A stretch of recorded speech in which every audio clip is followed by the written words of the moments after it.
Hi guys. Hello. How was that for an intro? I apologize that you had to witness all of that, and It was things. wonderful. It was wonderful. He sent me that video and he was like, you can shorten it, you can cut it down, and I watched it and I was like, nope. There's nothing there that I want to take out. Let's watch the whole thing. I should have known that was gonna happen. Like cut out the diaper one. No. Sure. I mean, I think there would have been an absolute outroar if we didn't do the other diaper people know one about it. I heard they were demanding it in chat. Yeah. People are crazy. So welcome in, guys. This is episode 50. This is a big episode number. 50, let's go. Episode 50 of Kit Conversations, and we're here with Destro. I do have a little something that was sent to me. Oh, of course. Just to make you feel a little bit more at home, so I thought we'd start the day off with it. So yeah. Fuck Destro. He's got time to blow. Making scenes in the comments like a circus show. He nitpicks like it's his full-time gig under a pseudonym like Big Rig. All his hashtags are complaints and spite. Oh, Destro, man, you ain't so bright. Thank you, Razor Red and Nikki, for that one. You know what's hilarious is it says the pseudonym of Big Rig. There actually is a guy on one of the radio stations here that's called Big Rig, which I just thought was hilarious. I love it. I don't know if somebody did their homework typing in their AI lyrics or whatever and knew that, or if that was just by chance. Just by chance. I love the AI. What the AI comes up with the most hilarious stuff. It's brilliant. Yeah, it had to be done. I'm sorry. Sorry, no, sorry, fine. not sorry. It's not a normal day if I don't hear that song somewhere at one point. You know? I thought as much. So yeah, welcome in. We're gonna kick off nice and easy, and ask you kind of, first of all, I want to know how you've ended up like in the streaming world. Were you a viewer first? Did you come straight into streaming, or how did you find yourself in amongst this crazy world of streaming? Oh man, so I think I first discovered Twitch in maybe 2017, 2018, around that time, but it was just gaming stuff. And I was playing a lot of WoW. I was doing weekly raids with a group of friends and stuff, and we had our own guild or whatever, and I tried streaming some of that for a little bit. It didn't really do much because I didn't really know what I was doing as far as trying to build an audience. I didn't know anything. I just was hit the live button and I'm like, oh cool, people can see me gaming like a nerd. I didn't think anything of it. I was like, oh, I'm gonna make this a thing. So what kind of gaming did you do when you started out? I think I just did World of Warcraft, maybe some Overwatch at the time. This was original Overwatch. I didn't play any Overwatch 2. But yeah, I'm a big Blizzard nerd. I've gone to 3 or 4 BlizzCons and just always loved World of Warcraft. I think that's the first as far as really getting into gaming, the first thing that really got me hooked on with PC gaming was original CS, 1.6. But I think when I got into high school and met some of my really nerd friends that got me into World of Warcraft, and I was I knew of Warcraft 3 and StarCraft and Diablo and stuff, but I didn't know about WoW yet. And I think they were just playing beta or it had just released. And I just started going to LAN cafes with them and leveling up and all this stuff. And then now 20 years later, I'm still playing that fucking game, which is crazy because in high school, I was like, could you imagine if this game was to go when I'm an adult? I'll be I'm an adult. I won't be playing video games. And I'm just yeah, right, bro. So how old were you when you started streaming? God, so 2018, 2017 would have been, I guess 27. Yeah. Ish, 20. But see, okay, but that was when I just kind of did gaming, and I really didn't pursue it. I kind of did it for a little bit, and then I don't even know if I streamed for more than 3 months. Yeah. And then put it down, and then life just kind of does things. When it's not like a priority to stream and it's just like a hobby, it definitely gets pushed to the side. So like I always kind of wanted to get back to it, and then one day on Twitch, I discovered a musician, a guitarist called Echo Locations, and this guy, I had no idea first off that music was even on Twitch. And this guy, to this day, I still want to do what he does. He would just generate like ambient sounds and like pads, and not any crazy beats, just like very lo-fi almost. And then he would just loop it, and he would just improv guitar solo over it for like ever. Like he'd do like the same kind of thing for like half hour, then he'd create a new beat, jam over that for like a half hour. Like, and it was just so easy for him. It was so easy listening. Like I could put it on in the background and just kind of do shit around the house. Like music has kind of changed for me over the years. Like I'm definitely more into like lo-fi and like chill wave kind of stuff. Like as much as everyone knows me for being a metalhead, I actually don't listen to a lot of metal outside of streaming. I listen to a lot of opposite stuff. Yeah. But so yeah, once I found out you could do music on Twitch, I was like, whoa, it'd be cool to play guitar on here. So started trying to pursue that. I tried starting to stream in 2019. 2019 is when I tried to get going with guitar, and then I realized I had a lot of issues with audio to get my guitar set up to work. It took me like a year till I actually hit the go live button. I found out I had to get 2 audio cards and route. Yeah, that's got to be, because like audio is the devil when you're not doing music. Like, yeah, I didn't realize how awful audio can get and how confusing it can get until I tried doing this, because it's a whole long-winded story. But I basically couldn't use my guitar software that does all my tones because I was digitally doing it. I wasn't using like a live loud rig like an amp in my room. It's all like, if you walk in the room, it's just quiet. Like you just hear the strings, that's it. But everything's digital, and so like to do that, I had to have a second audio card because OBS also needed its audio, so they would like fight each other at first. So it was annoying. I hated it. Yeah, it's worked ever since. So 2020 is when I first went live. So I've been streaming for 5 years. Nice. To get to the end of your questions. So 2020 is like when you started the music, the guitar. Yeah. Okay. Yeah. Yeah. And, pretty much COVID lockdown was pretty much what made me start doing that. I was at home way more. Yeah, that's the same for a lot of people. Not myself personally. I worked in the care industry at that point, so I was the opposite. I was never at home. But yeah, I think it would be safe to say that the pandemic kind of changed streaming, like boomed it and changed it completely forever. That first year, like 2020 to 2021, Twitch was just crazy.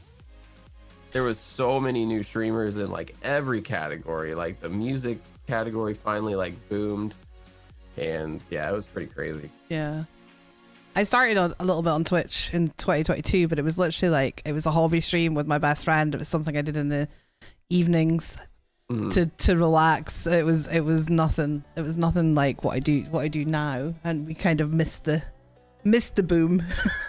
Yeah. Yeah. So probably good you did, honestly. Yeah.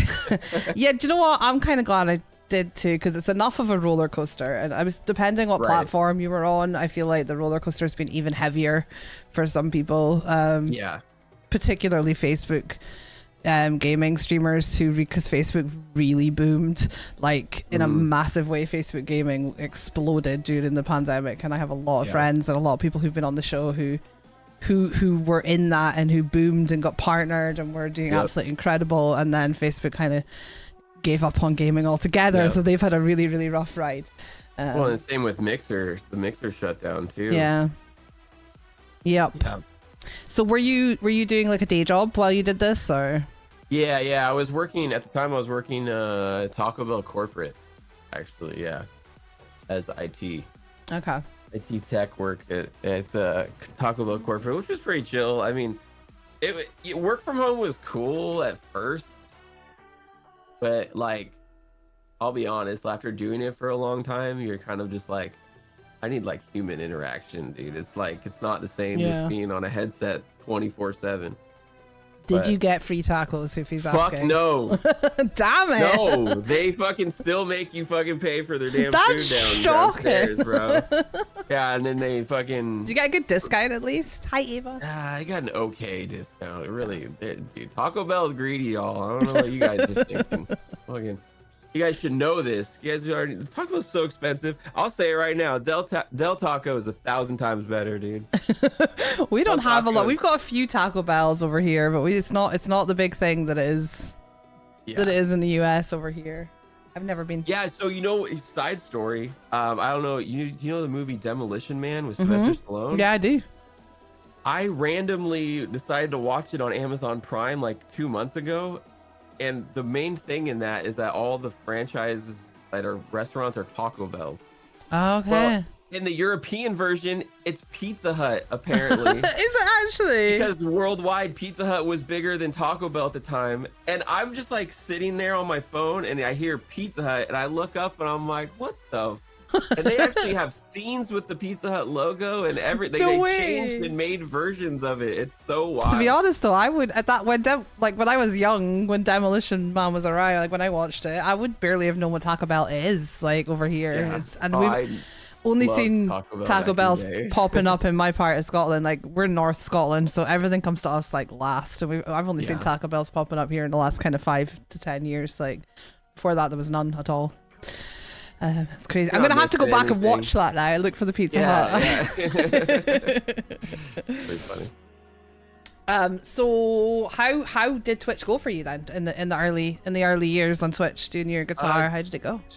Twitch was good. It was so it's kind of funny. I didn't actually start like doing covers. A lot of people, if they know my channel, we do a lot of covers and things like that. But I actually started doing like just improv guitar, where we would just kind of find songs that I could jam over, and then like I would just solo improv over them and not have anything like rehearsed or anything. Until like one day someone was like, "Oh, can you play?" Can you play Megadeth's Holy Wars? And I was like, "Oh man!" And then like I had a flashback to like my 14-year-old self when I used to be able to. I'm like, I think I remember that song, and I didn't look it up or anything. I just went and played it. That was the first cover I played, added, and then ever since then the stream changed. Yeah. And it just became a request stream that now has 1,500 songs. Wow. On the list that I try to remember, but I don't do the greatest job of sometimes. But you do all right. Been all modest and shit. Thank you. I try. It's a lot. I mean, there's a lot of, I know a lot of, people wonder too if I play like Rocksmith. I don't play Rocksmith. It's all based off of memory. Ava's calling you out. Every day Ava says he never remembers my request. Of course. You're getting called out. Yeah, I'm not surprised. Yeah, good. That's what you get. So what did your, because we've just had like a sneak peek at the kind of chaos and effects and all the crazy work and cool shit you've got going on in your stream. What did it look like when you started on Twitch? Oh wow, I should have sent you a video. I have like an old layout set up. It was pretty bad. It was just like, it was in our, we didn't have we lived in California at the time, so we were just like in a 2-bedroom apartment with our kids. And so like it was just with my bed behind me, and it wasn't as cool of a room, and it's just like sitting there. I don't even think I stood. Fuck, did I? I think I sat down all the time. Maybe I started standing eventually, because honestly, like I just can't sit and play guitar forever. It starts to just get uncomfortable. Back issues. I got one of those like movable desks too, so it's perfect. But yeah, I mean, it was pretty bland. Like I didn't really have anything. I think I made like a cool layout that I thought was cool.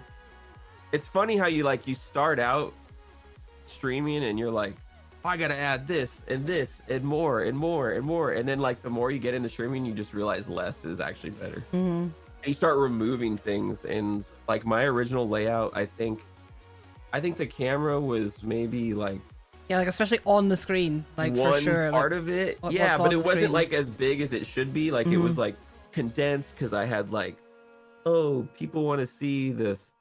I don't remember what I had just junk on the side. It was like amp settings, or it was like a picture of what my amp settings were, but I just realized over time, like, that's not really like needed. I think I did like 2 different angles at once at one point, and you just kind of, I guess, you always testing things in streaming, so you're always not really sure what's going to look good right off the bat, or it may take you several months before you realize, why did I do this like that? Like I'll go back to some old OBS layouts and just be like, why did it ever look like this? Mine were so busy. Like when we were on Twitch, because there was 2 of us, so there was 2 cams on the screen. We generally did 2 cams once we'd started using cams, because we didn't even have cams to start with. But we had the 2 cams on one person's gameplay most of the time. But we then put that inside a frame. So we a bit like what we've got here. It was different when it's just faces like this, but it was the main gameplay screen had a frame, and then had the game, and then had our faces. And I mean, to be honest, I loved it. But what it meant when I came and start doing this, I automatically made a frame for my gameplay and put the logo on top of it, and put this on top of it, and had all these cool colors and a panda. And as time went on, I was like, this is busy. And I was watching other streams and seeing what I enjoyed, and I was like, nah. And I pulled it right back, and I've got like full screen gameplay and me in a little box now with a couple of, like, I might have my sub goal and whatever there, and that's it. It definitely is less is more, but you learn as you go, don't you? Yeah, absolutely. Yeah, I'd say a huge influence to a lot of the chaos and like stuff that you see is Grim. Grim was my very first raid ever on Twitch. Wow. I've known him since I started streaming, so it's just like, if anybody knows Grim's streams, he's like a totally skeletalized guitarist. You know what that means. But his setup is so crazy. Like his awesome. Green screen stuff is so wild. And like, I think I first came across him when he was on Kick Talks. Oh, okay. I think that's the first time I really came across him. And even there, he was like showing off his green screen and his little battle screens and everything he could do. And I was like, wow. And I checked out the stream a few times after that, and I was like, whoa. His setup is crazy. I couldn't even begin to try and fathom how you create all that stuff. But like, I knew I wanted to do something that was like chaotic in that way, but not with a green screen, because I'm a very set it and forget it type of guy, where I'm just like, I don't want to be pulling the green screen in and out like every day. And I'm not in a place where I can like just leave it up. So it's like, yeah, I just figured like making my room look cool and nerdy is probably like the best thing that I love cool and nerdy. Yeah, it's my wife. That takes time and effort as well, though. My wife says I have a problem, but I don't see the problem. I'm not getting involved in that. That's between you and your wife. I'm taking sides on that one. But it does. I have an obsession with Godzilla. I don't know what that word means, but it does take a lot of time and effort to get that right and get the camera on. Because I've been like halfway through trying to make mine look cool for 2 years. I'm always trying different things, and camera angles and lighting, and getting that all right is trickier than people realize, I think. It is. Yeah. It really is. Yours looks very cool though. Oh, thank you. I always still think it's funny. It's like I'm always in the mindset where I just think there's always something that can still be improved, kind of thing. Yeah. But it's you kind of just got to get out of your head with that stuff and just let things kind of be the way they are and move on to the next project, kind of thing. You gotta pick your battles, really, don't you? Yeah. You gotta pick your battles, prioritize. There's so much that you could spend your time stressing on and improving and right. Yep. So, and after like 5 years of it, sometimes you're just like, I'll do it next week. Yep. I'm like that after 2 years. Yeah. So at what point did you move to Kick? How did you find out about Kick? How did you end up here? Oh man, I'm trying to think of how I found out about Kick. Man, who was the first person? Man, there was somebody in particular, I think, that tried it out, and then it kind of piqued my eyes on it. And I don't remember who that was, but my first stream was July 9th. I just actually had my like 2 years last year. And yeah, it was quite an interesting transition. I didn't expect to really. I don't know what I went into it thinking. I don't know if I went into it thinking, oh shit, sorry, my light's going off. No, okay, sorry, there was a follow that went off in my ear and I just freaked out. I don't know if I went into it thinking like I'm gonna solely stream there or multi-stream. I don't really remember what my goal was, but we did a lot of like dual streaming, where we would like. Ollie said, "Sorry, that was me. No, don't apologize. Go follow. Go follow. No, make more noises in his ears. Go follow." I don't even know why my Lumia is on. I don't need that on. Just turn that off. But I did like a lot of dual streaming. I think for like all the way up until September. So like like 2 or 3 months, I would do like we would start on Twitch, and then instead of hosting or raiding out, I would like be like, hey, we're going over to Kick, everyone come over. And I actually surprisingly got about like at least half of my community over. That's amazing. And I wasn't partnered over on Twitch. Twitch was going really good over there too. Like viewership was always kind of going up and wasn't going backwards or anything. But I mean, that's all I was doing. Like, I think when I made the move over to Kick, it kind of made me realize that I need to put an effort into other platforms a little more. When was this? When did you start on Kick? July 9th, 2023. 2023. July. 2 years ago. 2 years ago, same. Yeah. I was a busy month, man. The amount of people who've been on the show who started in July 2023 is when I started as well. It was a very busy month. That was a busy summer for Kick. I think that's why I didn't celebrate like the 2 years on Kick for me, like, because I kind of pick and chose my like last year, because I felt like the first year on Kick was kind of important. I didn't celebrate my 4 year of streaming because they're like a month apart. Yeah, I suppose if you have a different streaming anniversary to Kick anniversary, then guys, I don't know. Yeah, okay, so I'm weird too, because I don't like to. I have like a gripe with over subathоning. Like, I think if people do that, I think y'all need to slow it down. Yes. Just saying.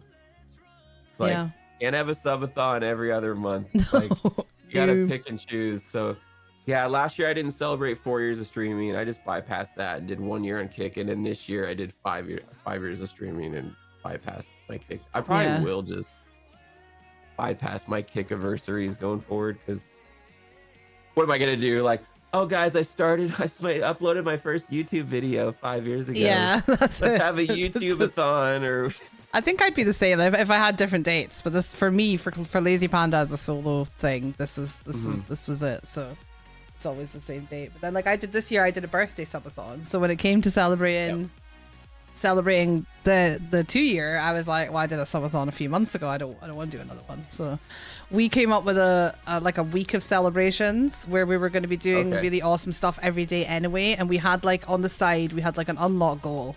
So it's like, if we hit this goal, we will add this. This stream will become a 12-hour stream and we'll do this. But even if we don't, we're coming here every day and we're celebrating and doing all this cool stuff. And that felt nicer than doing another subathon, you know? Yeah, luckily my birthday is like in December, so it's like completely opposite. It's like almost 6 months away from my streaming anniversary, so those are the 2 times I'll do like subathons, even though I kind of hate doing subathon on my birthday, to be honest. Really? Don't do it then. You're your own boss. I don't know. No, it's not because of that. I just like, I might get hate for this, but I'm just not one of those that likes to tout the birthday thing. Like, it's my birthday month, it's my birthday week. Like, those people cringe me so hard. Hey, it's like, y'all gotta stop. Y'all gotta stop it. I know. Nobody cares. Sorry. I care. It's your birthday. It's the way it's done, I suppose, as well, isn't it? Yeah. Like, yeah. I don't know. I get bullied into doing it. So cringy to me. They make me do it. Okay, maybe it's just the. Okay, ladies, I get it. You guys, ladies can do it. Sure, there you go. Is that? Oh, we're gonna make this gender thing, are we, Destro? This is where we're going. No, okay, wow. Never mind. I take that back. Sorry. Never mind. Destro, it's my birthday month, says Sophie. Yeah, it's my birthday year, guys. I got a birthday this year. It's my fucking birthday year. Oh, I love it. I love it. Okay, sorry. No, don't apologize. I won't have any more outbursts. No, please. We like outbursts. We like outbursts here. Your opinion is safe to express your opinion. You can play the Fuck Destro song. I wish there was an easier way to do it, but I definitely am gonna. I should just leave it up. Ever come back to my stream after? Fuck Destro. It's loud as fuck. Unfollowed. Making scenes in the comments. I'm just gonna leave it up. Like a circus show. Can you guys hear that? Yeah. Can you hear it? He nitpicks like it's his full-time gig under a pseudonym like Big Rig. All his hashtags complaints and spite. Oh, Destro, man, you ain't so bright. I've got a new headset on that literally arrived just before I started stream, and it doesn't have a volume control in the headset like my old one. Oh no. So all my sounds that were set up so that stream heard one volume and I could control my own volume manually are like fucking deafening me. Oh no, that sucks. So we're rolling with it. We're rolling with it. That was loud though. Fuck, Destro, really loud in my ears. Yeah, I stole it. I didn't steal it. I was given it. I asked nicely and they gave it to me. Oh, you were provided it. Oh, I was provided. Oh yeah. Dang. I asked. Went through back channels for this, huh? Oh yeah. I've completely lost what we were talking about now. Yeah, we were talking about subathons. Whatever it was getting me in trouble, so we can skip on to whatever. No, you're good. Else. We're all I think like, we were talking about subathons. We were. I totally get it, and it's a hard one. Like I love to celebrate, and like my community loves to celebrate with me. I feel like we try and do it right and try and not be too cringe. I find it all cringe though, but ultimately this is my job, and we're still pushing towards subs not being my main income. So I find anything sub related cringe. So I've just kind of had to shove that to the side. We're getting there, like with KPP, and we've now got YouTube monetization and a big plan for that. We are getting there, but at the moment it's still the bread and butter, and I fucking hate it. Right. Sometimes you just need to box up that cringe and put it in a corner somewhere and do what you gotta do to get by until you get to that point. Yourself in a diaper cosplay. That too. I mean, I've done crazy. I've eaten pickles, and I've done all sorts of horrible stuff. Eating pickles? I hate pickles, like with a passion. Oh, okay. So much so I made a T-shirt on my Etsy shop that says I hate pickles. Like I really hate pickles. I hate them. I used to hate them when I was younger. I like pickles now. Pickles are good. The smell makes me sick. And they've had me eating, I've drank pickle juice, I've eaten pickle flavored crisps, I've eaten pickles.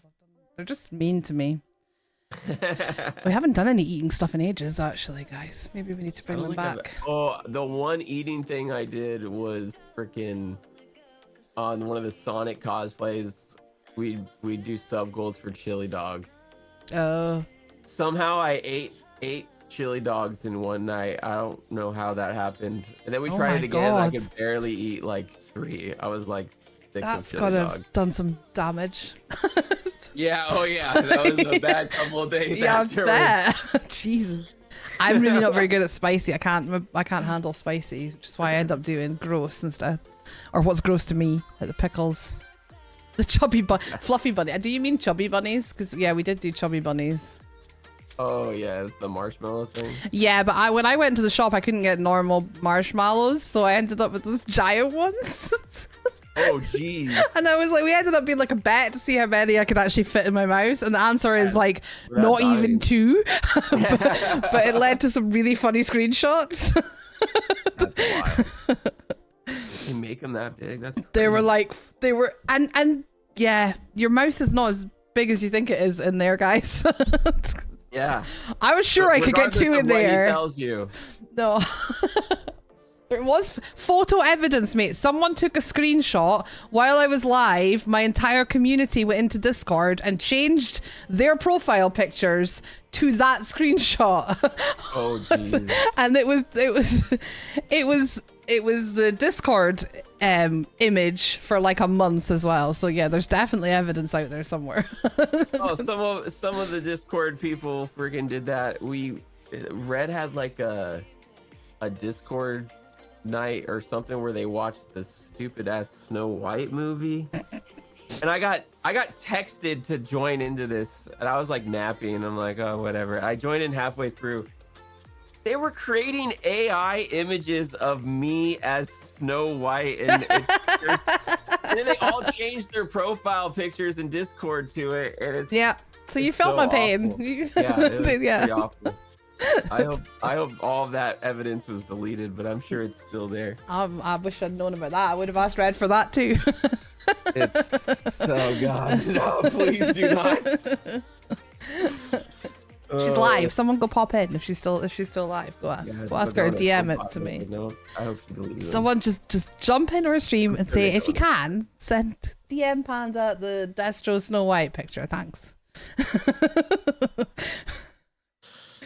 So bad. It's so bad. There's so many bad ones. You do some crazy shit. Like for your community, yes, for subs, but also for your community. You know, it's finding that balance. So, is this a full-time thing for you now? Is this your main job, or do you still do something else? Yeah, no. This has been full-time since October 2023. Wow. Yeah. I'm very, very fortunate, very lucky. Have an amazing community of shredders that allow me to keep doing this and keep thinking of ideas to keep making them want to be a part of the community, and that's awesome. Grow the support. Yeah. So yeah, I just like Kick's been just amazing for the opportunities that are there, you know, and I think like Twitch was growing, but it's like Partner just felt so far away, and even joining up with Kick right away, like I joined up after I guess like the original metrics were like really simple or whatever to hit verification, but I joined in after that, and you know, even grinding for that stuff, and then Partner was just never thought I'd hit that like on Twitch really, and just be able to hit that. So when did you get partnered here on Kick? When did that happen? September last year, 2024. Awesome. Yeah, that's awesome. I think it was like a month before DreamHack. DreamHack was October last year. Yeah. So yeah, it was just awesome to finally achieve that, and then it's just like so much weight lifted off your shoulders when you hit something like that, and then you know, the pay is not like as crazy as, you know, some of the posts you see of like these bigger streamers. I mean, they hit that obviously, but it's like it's still there's more ways you can utilize it compared to what you could with Twitch. Like plus you got no ads. It's just like I just don't feel like spamming ads down my audience's throat to try and make extra money is just like the way. I just like that just sucks. I can't even I don't really go on Twitch anymore. And there's probably some creators I would really love to keep up with, but I can't after being in the Kick world and no ads and everything's so laid back and chill as it is here. Like going over to Twitch and getting hit with ads as soon as you open a fucking stream. I don't know, maybe it's killed my attention span even more. Being on Kick. 100%. But I'm just like, I don't have the patience to sit through a minute and a half, 3 minutes of ads to start watching someone stream the way the way I used to. And I ain't giving them any of my money. Twitch, not the streamers. Well, that's the thing. They can't have it. Like, there's a good amount of streamers over there I miss, you know, associating with or chatting with more. And, you know, I've tried to get some of them over here on Kick, and I really don't know why they don't end up multi-streaming or any of that stuff, especially since the metrics have been changed again a couple months back. But it's just like they don't care over there, and it's like anytime I wanted to like think of multi-streaming back over there, Twitch announces something or does something that's so dumb, and I'm like, nah, I'm good. I'm just like, I'm fine. I don't care to go over there. Like, who am I trying to appease? Like, I'm not going to change anybody's minds over there. As far as like audience members that joined over when I made the switch, they're already over on Kick. I don't think I'm going to bring anybody. It's not worth my time. It just really isn't. Yeah. I do need to try and get going with like TikTok. I've done some TikTok in the past, but I need to like probably really put some attention to TikTok is a good one to say. I feel like I should get commission from TikTok because I talk about it every Kick conversation. But I've had a lot of I don't have a huge community on TikTok, and I don't have huge amounts of viewers when I go over there. And I sit like just over 3,000 followers. I'm struggling again. I'm going through a big restructure of all my offline content at the moment, but up till now I haven't really seen a huge amount of growth from my videos or my lives over there on TikTok. But a massive chunk of my community came over from multi-streams there. Oh, okay. It's the one place that I've seen a real like turnover, like people actually converting, actually coming over and opening a Kick account because they found me in their FYP. That's awesome. Like Holly, who's in the chat just now, is one of my mods now. There's Kessie as another one of my mods. There's friends of mine who stream here now, like so Haunted Nuisance and many others who are huge parts of my community, and many others on this platform now, and they found me and Kick through TikTok. So that's with minimal views, really. Like a lot of people come through my stream, but I don't hold the numbers over there really. But I think it's because a lot of my attention, I do talk to both chats, but Kick is my focus. It's hard to focus on multiple chats. It's harder than people think. I mean, especially if they are moving, both of them, or multiple of them. Yeah, it definitely, let's say I don't tend to have a huge amount of chat over there. It's occasional. I do sometimes have like constant chat, and I do have people who come back regularly and sit and watch my TikTok rather than coming over here. But mostly it's just like someone coming in randomly and being like, oh, I like your hair. Oh, I love this game. And getting chatting for a minute, and then they realize I'm multi-streaming and they ask about Kick, and then they come over. And it's been the only real place that's happened. I think I've had 2 people from YouTube in the year and a half I've been multi in there, but TikTok I couldn't even count. So I always say to people, it's worth a shot. It's worth a go. TikTok Studio, or are you multi-streaming through OBS? I do use TikTok Studio. Okay. I have a dual PC setup as well though, so that makes it a bit easier. But I do, and I always say to people that my advice if you do use Studio is I use virtual camera from OBS. So I have the vertical atom plugin, which I use for clips. But I then virtual camera that straight over to TikTok. So that I'm only adding one source on Live Studio, and that is the virtual camera. It already has everything in place. That's what I need. And that keeps the CPU. It's still a little bit heavy, but it does keep the CPU usage down compared to adding everything individually on another studio. And it's also just so easy. It's so much easier. So I definitely always say it's worth a shot. Yeah, YouTube I can't fucking do because of copyright stuff. So. Yeah, of course. Oh yeah, that'd be a nightmare. That's what sucks. It's so hard over there as well though. Like, they're so strict. It's ridiculous. I remember TikTok's pretty strict too. They do some crazy bans. I got suspended just for talking about pharmaceutical drugs once. It's crazy. I feel like, I don't know if it's because I don't get enough viewers or what. I get away with murder over there, to be honest. Because I don't really censor myself when I'm multi-streaming, and everybody knows how much I fucking swear and the absolute gutter filth that the chat talks about and I get involved in. I never tend to get in a lot of trouble for it on TikTok. I get in trouble for vaping more than anything in the world. I have to like hide the vape. Like if they physically see, if I take a puff without covering it, I get a warning and they take me off FYP. Wild. And sometimes for the games as well, the content of the game. Sometimes when I'm playing my harder games, if it's really gory or really adult, then I get that. But I don't know if it's because I'm Scottish and the AI can't understand my accent when I'm saying disgusting things, but I seem to get away with fucking murder, honestly. What did you say? Yeah. It's all AI over there, so maybe that's what it is, guys. Just talk in a Scottish accent, you'll be fine. That's it, huh? But I always remember saying to Red that I got because everyone was like, use Mag's music because it's copyright free. So I did on YouTube and then got copy strikes for it. And I was like, no way. Yeah, really? but then when I told Red, she was like, Mag got copyright strikes for his own music on YouTube. Oh, wow. It's like, what? It's so broken. That's like over on Twitch, like in 2020 or whatever, Herman Lee, the guitarist for Dragon Force, got banned for playing his own music on stream. Is so wild. It's crazy, like, because so much of it is AI now, like, but Yeah. you're copyrighting a guy for his own music. That's something So crazy.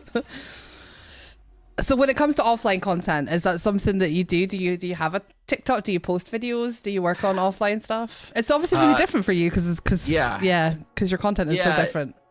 The answer should be yes, but as of late, the answer is no. Honestly, since DreamHack, since DreamHack and Kick Road kind of series of events, I was on Pitch Kick, and then Kick Road happened. So there was just like a 2-month span of streaming a lot and a lot of music, and I just had to put like offline content on the back seat. And it's kind of like the gym process where you stop going to the gym for a while, and it's like hard to get back going. Well, I'm saying again. that like I go to the gym, but I don't. Yeah. But I get it. Like, I'm the same with like healthy, like you fall off the wagon and it's hard to get back. That's exactly where I've been at just now as well. I haven't gotten back on the horse with content, but yeah, I mean, I was posting on YouTube, TikTok, Instagram. Like it's all the same like video, but it just gets posted to multiple platforms. But obviously YouTube was the main focus that I started with that, and then I would just post it to other platforms. But I was at almost we hit 2 years of not missing a single day, Monday through Friday posting. That's amazing. And I think it just kind of, I don't know, I just kind of needed a break with the Kick Road thing, and just I after doing 2 years of it, I kind of see where the growth is there, and I feel like I need to probably pivot and try some other things, as it's just like it kind of feels like it plateaued. But I do different things though. Like, I don't really clip my stream. I've always and I find more now that I enjoy clips now, but like previously when I started doing the offline content, I wanted my offline content to be different. I'd seen so many streamers just like posting their stream clips, and that was it. And if you're in the streams, it's kind of like just rewatching the same content. And I kind of thought maybe I could do my other content as offline content. It's recorded completely separate, and then hopefully it funnels people into the stream, which it kind of did initially when I started posting all these other platforms. But yeah, I mean, it just becomes a lot, because recording a song for every day that's like different, and like it's off stream time, and it just becomes cumbersome. I'd start hating the weekends where I'm like, oh, it's Sunday, I got to record 5 songs for the week, and I just have to sit there and do that for a couple hours, and then I got to edit them for the week. It's just it's a lot. It's so much work. It becomes monotonous. Editing videos and even editing clips. I think editing clips is also can be tedious at times too, especially if you're doing like subtitles and you're adding like pop-ups and all that stuff that go into like those type of things. I think I've definitely gotten better at it. Like over the last 2 years, 3 years now, actually, I've gotten pretty good at like After Effects and Premiere Pro, and use all those for a lot of graphic editing and video editing and all that stuff. But I mean, I enjoy it. It's just, I think I don't know. I'm in a reset mode right now, and I still feel that. Me too. I'm trying to get back at a quick pace, but I guess I'm kind of walking before running in a sense. So I'll just. I swear to God, sometimes these conversations are like serendipitous. So like sometimes the place that people are in and the things we talk about are so relevant to what's going on in my journey. It's just wild, because like we had a bit of a whirlwind too, because we all in the last kind of just over 3 months we got verified, we got partnered, and then I did my big week-long IRL road trip where I went all down around England and met up with people. That took a whole heap of work, and then I came back and did my celebration thing, and it's just been like non-stop, and I've really let all the offline content slide. But then I had a really interesting conversations guest on a couple of weeks ago. I had Seven, spelled SXVXN. He is a kick streamer, but he is a Facebook and YouTube partner, and like he has smashed it in the world of video. He started with video content, and he has had massive success with video content on both platforms. Nice. So it was like really, really cool to get some time chatting with him about all of that, and that really helped like take all my ideas, like I said, a little bit of a pivot, and take those ideas and figure out how, because I've always been a clip. I edit my clips and post shorts has always been my thing. TikTok was my main focus to start with, because it was the one place that kind of was getting a bit more views than anywhere else. And I don't know if you're the same, but you find there's so many platforms, you have to focus on the one that you're getting the most back from, because you can't solely focus on them all and stream, because we're not superhuman. Yeah. Well, what's crazy is like what each platform requires is almost different content from each other too, and it's like to try and make content specific for each platform. Yeah, it just becomes cumbersome for sure. Yeah, you have to focus up on one and aim it at one, and then just post it consistently everywhere else, and hope that consistency gets you somewhere. It's kind of what we did. So yeah, we're in a real transition period as well, and I'm looking to, I just eventually was like, right, we're not posting just now. The occasional TikTok about what's going on and things, but apart from that I've just not been posting, and we're gonna, like, next week I should be ready and have a bunch of stuff ready to schedule and start a new routine. I've split off my YouTube channel, so we've got 2 channels now. Okay, nice. The monetized one, I am YouTube partner on my main one, but the problem with me, right, is I got there by doing YouTube shorts and lives. Long form is not something I've ever really been able to get the hang of. So, and you can achieve partner with that, but you can't really monetize without long form properly. Like there's not. So that's where I'm trying to learn now. It's a whole new learning curve. Yeah, mine towards that was like long form was where I'm like would hit that, and that's where I think I'm like kind of taking a back seat right now, is to kind of figure out where I can improve those long forms. Because it's like I don't know, the shorts just don't. Music's weird. It's totally like the different. Music category is like, it's very hit or miss. There's some people that like explode with their music, like, and they're just kind of doing the same thing I do, and then there's others that, you know, like me, where it just doesn't really work the same. I don't know, like some songs hit, and then you'll do a song you think's gonna hit, and then YouTube shuts it down, and you're like, oh, okay. Then it fucks your algorithm up for a fucking month. Yeah, or so. It's just, oh my god, all of it is just annoying. But long form is intimidating, Janaban. That is exactly. I find it very intimidating. So I would do like a short every Monday through Thursday, and then my Friday would be a long form. That's how I would do. So I would do like a minute clip of like a song, and then I do a full playthrough of a song on Fridays. That's how I used to release all my content. It's finding that routine, isn't it? So we're pulling everything that's not horror, because when I got monetized, I just put everything on the same channel. Even though like I do horror, I do podcasts, I do streaming advice, I do some variety games, I do everything, but it was just like, we're monetized now, we're not doing long form at the moment anyway, let's just chuck everything in there. But yeah, after taking some advice, we've split it off, so it's going to be horror only on the monetized channel, and everything else, Kit Conversations has actually got, so technically I've got 3 YouTube channels, which sounds mental, but Kit Conversations will be one of its own, and it'll just be the VODs and occasional, like I snip little vertical shorts as we're chatting, with so minimal at work. And then we've got one called Lazy Panda Side Quests, which is going to be everything else. Nice. So, and we've made a TikTok and an Instagram and Facebook for the side quests as well. So it's huge, though. It's massive when you sit and say it all out loud. I wouldn't even know what to make any, like, as far as like a secondary channel. But I do know, like, when I did try to like ever upload any gaming stuff, like it just didn't do anything. It's like, because they're always used to music that's dropping, so it's like I don't It wanna watch definitely this guy helps to die have in that niche. Diablo. But just make another one for your gaming. Just call it Destro Gaming and chuck your gaming stuff up on there. If you know. Destro sucks at gaming. That's cool. That's what I should have called mine. Panda's I should have called it Destro Sucks at Gaming.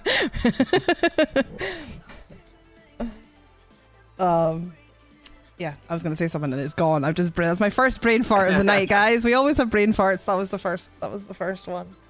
But no, your music is a niche for sure. I even noticed when I posted shorts that weren't horror content, or even did multi-stream the lives before I was partner. When I did the full multi-streaming, if I decided I was going to play like a sim game one day and I shut the multi-stream up, it would be dead. It was never really busy, but I definitely have found myself in a little bit of a horror algo in there somewhere. So we'll see watch this space, guys. We'll see how it all goes, but it's crazy. All those algorithms are confusing as hell to me. Yeah, I know. And then, like I say, it's a whole other world for music and stuff. But so when you first started on Kick, how was that experience to when you first started on Twitch? Oh wow. I would say, and I think like if you started on Kick, you can totally relate to this. I would say it felt more welcoming, and that was probably because it was like the trend of the week, if that makes sense. Like Kick was just starting to break ground where it was actually finally being talked about, and I think everybody kind of flocked over at once. And so it created this huge sense of like, oh man, you were also betrayed by Twitch. We got you over here, let's go. Like we were all like, there was so much camaraderie about like trying to build up this new platform, and it was amazing. Like I thought all of that was, it was good. Obviously Kick had like its moments where it would be in the headlines for the wrong reasons. Yeah. But and I remember too, like that, I mean, you probably remember that Ice Poseidon incident. It was like a huge thing for some reason. It was just so massive. It was. And I was actually, what's crazy is I remember it happened like on a Friday or a Saturday. That Monday, I was gonna announce that I was officially gonna go full-time Kick. And then like that whole thing happened and I was like, oh, fuck. Yeah. I was like, I was all in my head about what my Twitch like friends would think about me and stuff. I don't know why I was, honestly, but like it just made me kind of like take a step back and like realize where I wanted, if I was gonna wait on that. Maybe I wait on that, or maybe I still go through the decision.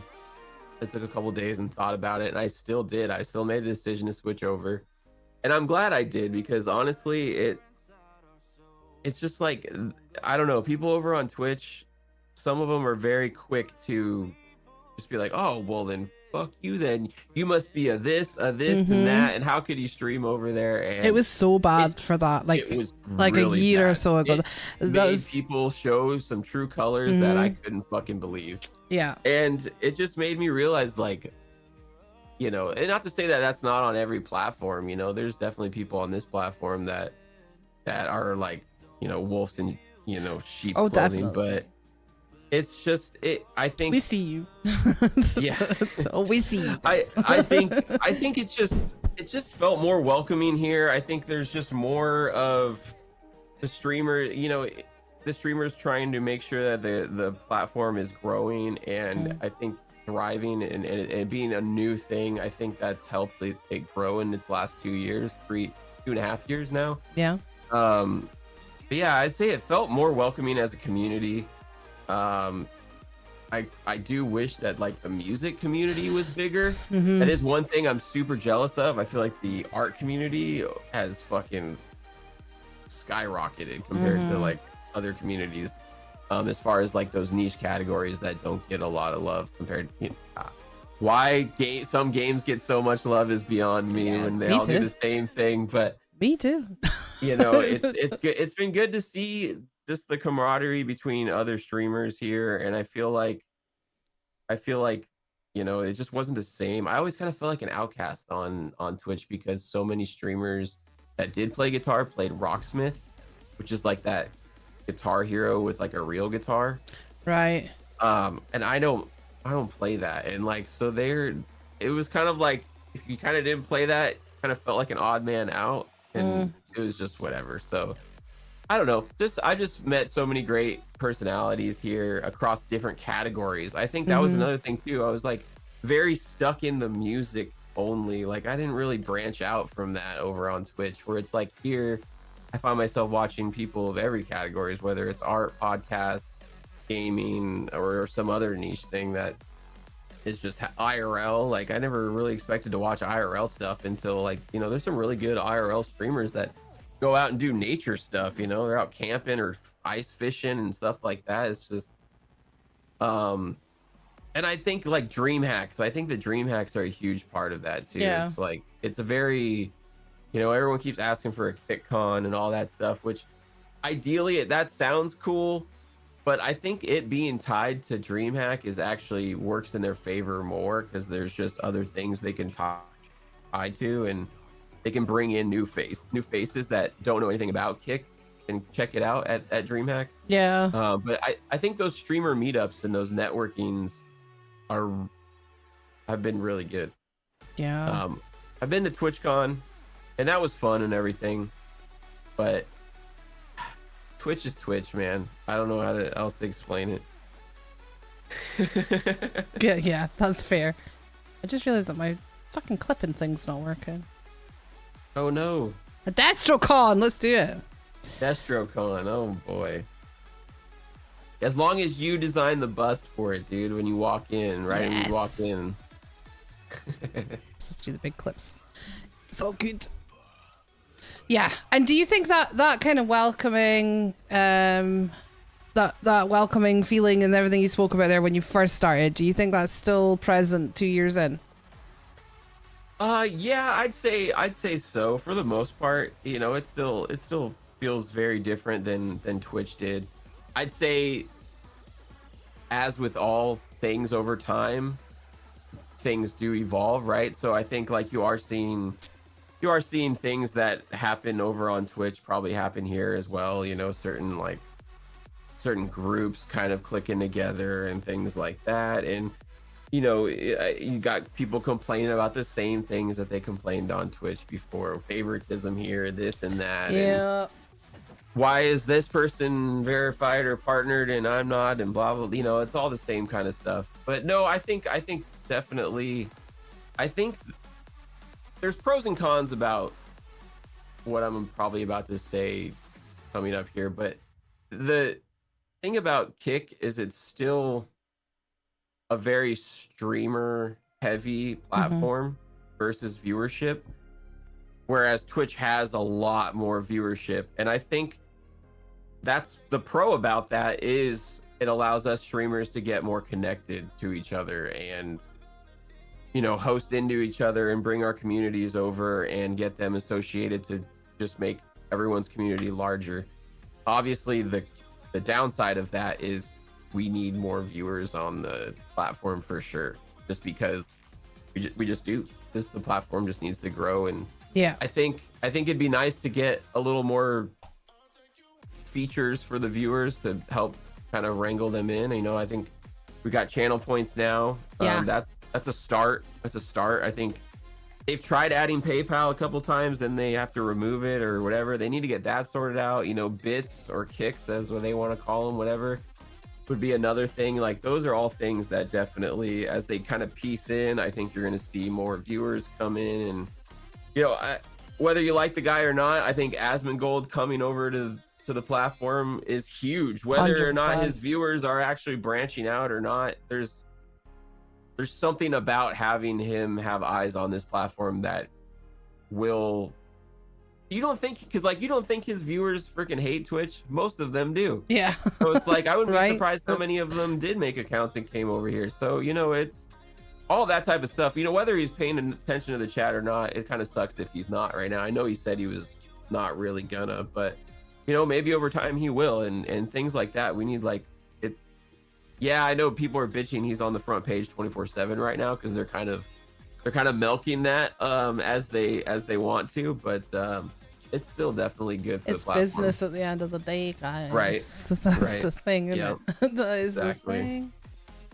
It's a business at the end of the day, and it is a huge thing for the business. Mm-hmm. We need him next on Panda Conversations. Holy fuck, do you think? Oh man, that'd be wild. Whoa, I don't think I would want to. Do you know who I would talk to? Is the other one, that Tectone? I think I'd rather talk to him. Oh yeah. Over the two of them. I haven't watched a huge amount of either content, but Would you be able to understand anything XQC says? no, I don't think I could. I have to like I don't know rewind what that guy anything I says watch half of the his. time. Oh my god. I don't know how anybody I understands don't what know. he I have says. mad respect to him because like he is Forwarding a DVD or like he's right up something, there, dude. like one of the most successful creators on the planet. And props to him for getting there. But how he got there when nobody can understand what the fuck he's saying, I don't understand. I remember when God love him. Overwatch League first came out, he was in Overwatch League, and I remember that's how I found out about him, was from that. But yeah, dude, I couldn't imagine being in comms with him, trying to figure out what the fuck he's saying. I can have no other sounds on and just him, and I still can't really understand what he's saying. Bless him. No disrespect, awesome, though, seriously. Yeah, he's That's awesome, gonna get man. clipped out of context. Dextero, Lazy Panda is talking. Destro and Lazy Panda shaming. Nah, he's a massive fucking You don't care. about W, that. man. Whatever he Yeah, does is definitely. magic, and he's worked his ass off to get there. And I saw a really interesting post. Was it Action Man? I think I saw a really interesting post from someone. I'm pretty sure it was Action Man talking about like how long like what it actually takes to make it as a creator. And it was a really honest post, and it was really cool. And then like the first comment on it was someone with a screenshot of him lying in his bed on a stream playing a game, and he's like, so this is what it takes to make it as a streamer. And he's like, nah mate, I already did that. I'm already here, so I can do this. And I'm like, exactly that, man. Once you've done all the grafting and all the work, like, nobody cares if they can understand what you're saying or if you're lying in bed playing computer games, you know. Yeah, just look at Axl Rose. People think he can still sing, but he can't. So, but it's Guns N' Roses, so people just buy tickets anyway. I said what I said. He said what he said, guys. Clip that. You can definitely clip that. I don't care about that. Send it to him. It's the communities in those other these big streamers, like their chats are just something else. Do you ever think about what it would be like to ever hit that point and how it would feel to have a chat like that compared to the chats we have now?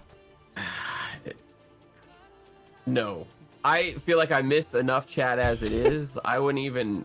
You just can't keep up. Asmongold's talking about not reading his chat. Like randomly picks out things that he reads. I'm like, how did you even see that?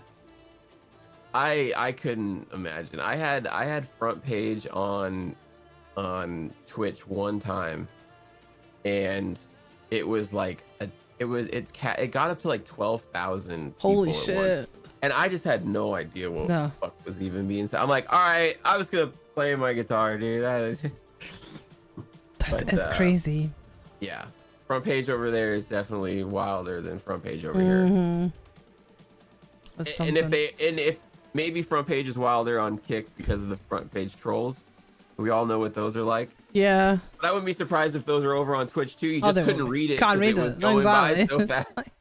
It's funny because we talk so much on these podcasts about like streamer etiquette and about what you allow in your chat and what is community and connecting with your chat and connecting with your community. And then you look at the people who have the biggest success in this industry that we're in, and none of that is even slightly relative at all. It's completely irrelevant to them because once you get to that point. It's crazy. I would feel like even slow chat is not slow enough. It's like that. No, because it's just a cooldown per person, isn't it? So. Oh, is that what it is? I think it is. I don't know. Maybe it is. I've no idea. I've never been busy enough to have to worry about it. Yeah, me neither. I remember one time, like, I hit something magical on the FYP on TikTok when I was multi-streaming once, and I think we hit like 400 or 500 viewers, and that was I couldn't keep up with that. Never mind. Never mind the thousands and thousands you get. and that was a one-off, and it was just crazy. And I've built myself to be somebody who's so involved with my chat. Like, I like to make sure the games I play and the things I do. Like, I think Kick Conversations is the only time that I'm not reading out every single chat and trying to, keep everyone involved constantly. I don't know what it would be like. It's weird to think about. Yeah, I think as a music stream that's like that would be rough too. Yeah. I do remember I totally kind of forgot about this guy. Over on Twitch days during COVID times, another streamer he was a drummer, had a sick ass electronic set with all these LED lights and stuff. His name was Flute. And he was pretty big. He was a big influence, and he just stopped one day. But I remember his chat would be moving so fast all the time that basically, and he'd open request lists right off the beginning, and it would cap out for the whole stream within 15 minutes. That's crazy. It just got requests filled constantly up that fast. Yeah, and it was just I couldn't imagine I don't know. I'm weird with my OCD, so I feel like I have to complete a list, and I just couldn't leave. I hate ending stream and there's requests on the list. I feel like Destro just be live forever. Over. I do sometimes. Sometimes I end up with these dumb 6-hour streams because I just decided to finish out the request list. And then of course I'm last song, and then somebody hosts you, and then you're like, oh my god. I ended up streaming till 4 a.m. the other day because of that. Oh man. I was doing a collab with Hoofy. So obviously time zones and stuff. We were doing we did an out of your comfort zone thing. So she picked a cozy game for us to play, and I picked a horror game for us to play. Oh, so okay. I was planning to be live till about 2:30, 3. I'm a night owl anyway. But then when I went to finish at 2:30, I got front paged.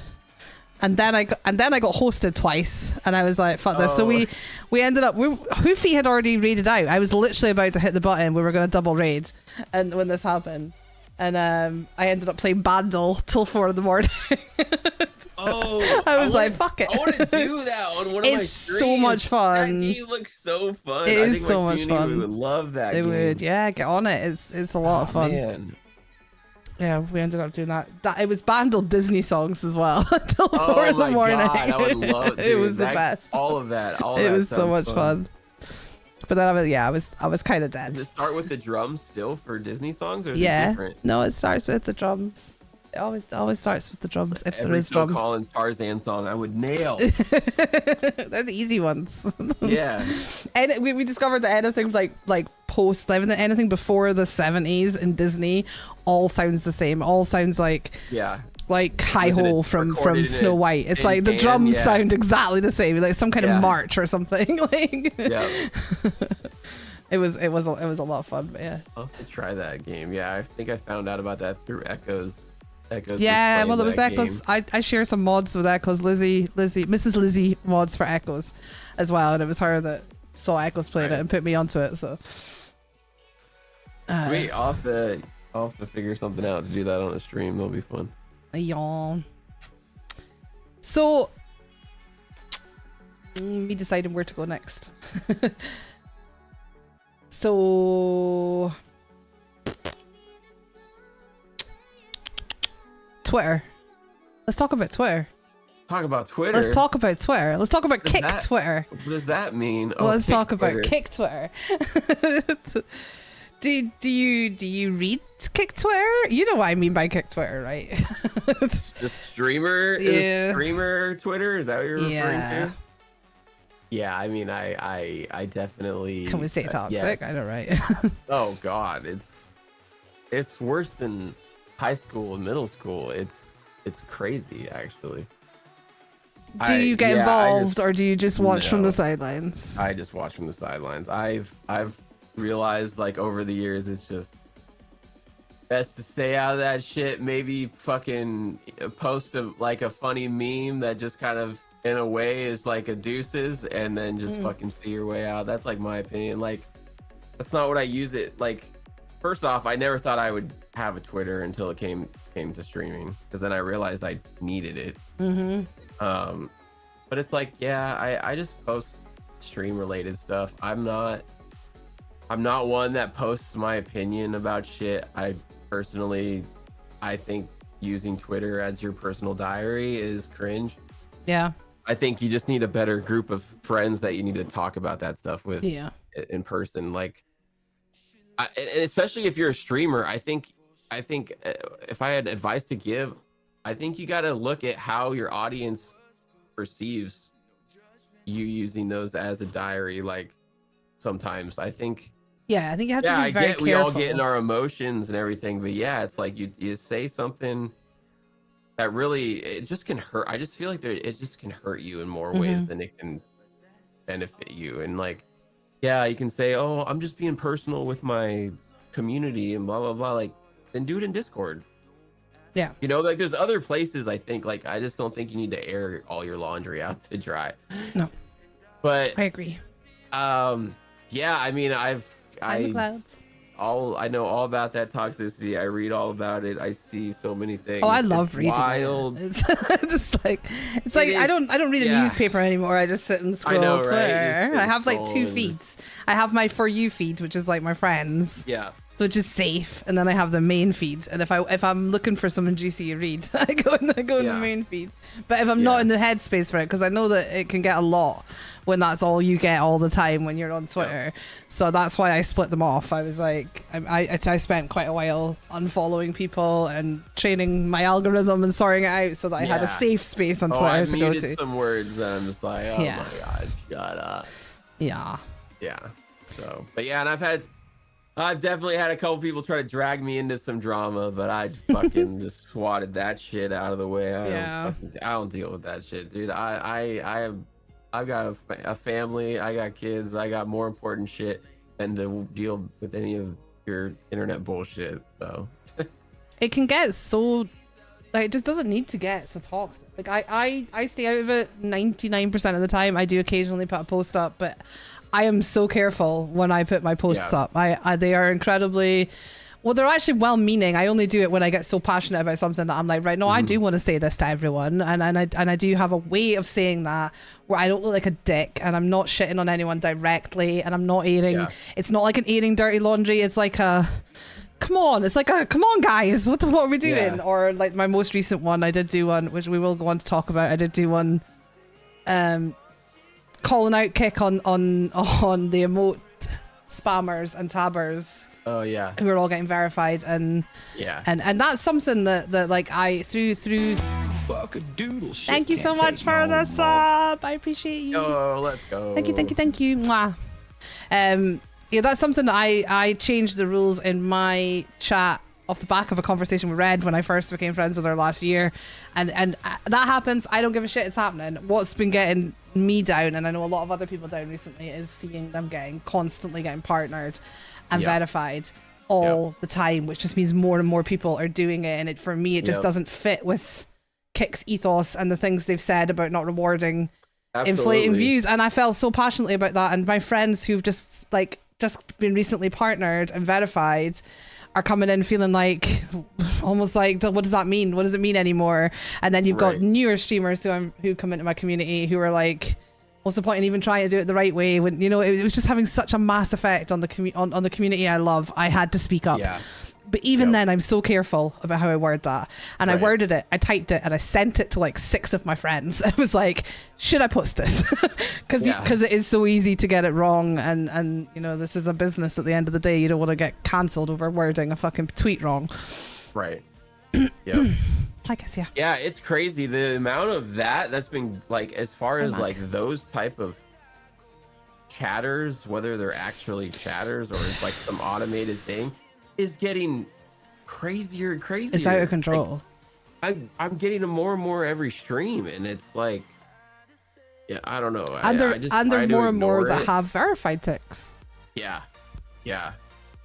I know. I think I feel like it tricks out some of my mods. Lori can probably attest to this. Like, they'll shout them out, and then we'll realize what, like, couple streams later, what they are or what they're doing, and you're like, oh, okay, never mind. I'm not even going to say hello to this name in chat anymore.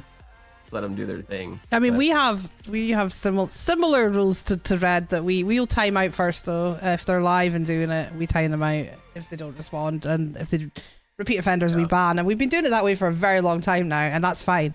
Like, I think I said it in a reply to someone's post today on Twitter. Like, I don't care what you do with your emotes and your tabs and all that bullshit. It doesn't affect me. That's very much my attitude these days. You know, what you guys do, what I got on my soapbox about was it being rewarded and it being made to look like it was going to be like it's a good way to get, because if anyone came into this platform new now, what direction are they going to choose to try and achieve the goals of being partnered and verified?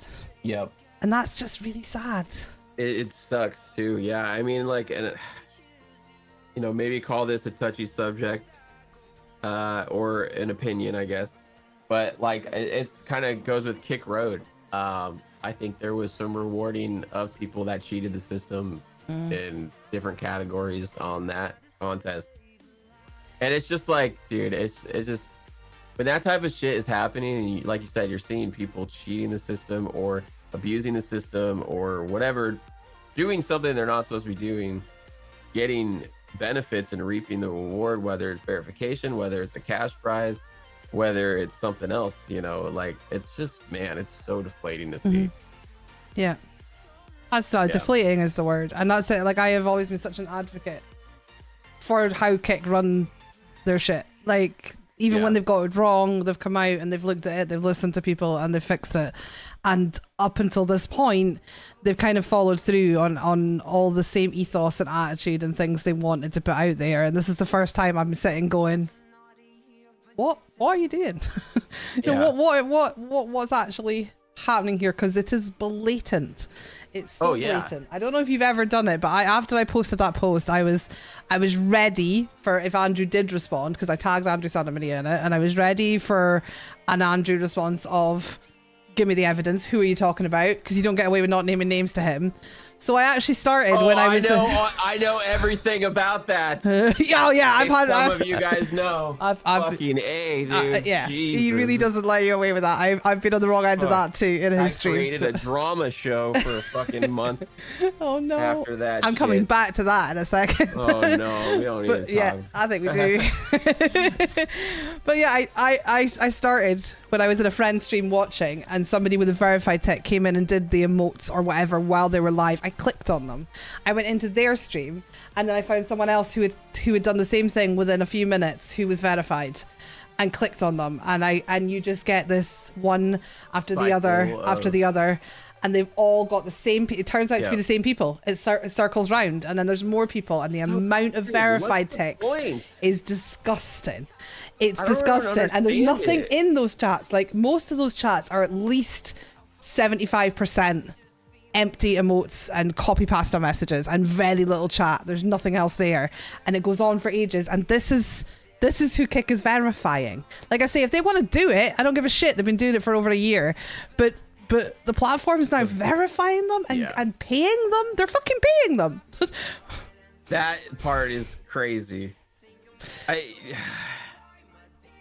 Yeah, dude. Mad. I couldn't imagine being like a new streamer and being like exactly that. Like, you know, like, you're supposed to want to hit verified and hit partnered, and it's very like, yeah, I get you're getting paid to stream while you're partnered, right? But it's like, when you're seeing that type of stuff being rewarded, it makes it seem like, well, what's the point?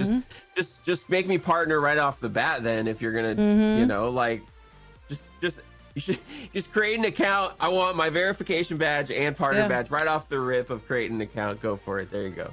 That's how it makes it feel when that's the type of stuff getting and like rewarded. I say, my verified badge is quite new, and I was so proud of it when I first got it, and I felt like it meant something that I'd achieved it, and Kick had recognized my achievements and my hard work and everything that I've done. And you know, I have had friends who've had it for quite a long time, and sometimes they say things like they wish they could take it off because people would talk to them differently when they went into their stream. So they sometimes wish they could take it off, and I was like, I don't ever want to take mine off. I'm really fucking proud of it. But today, now, I don't feel quite the same. Like, I feel like every chat I go in, there's so many people who are just emoting and spamming. There's too many of you verified fuckers out there. You all of you, none of you are deserving of it. That's not what I said. oh, sorry, that's what I heard. There's too many that are not.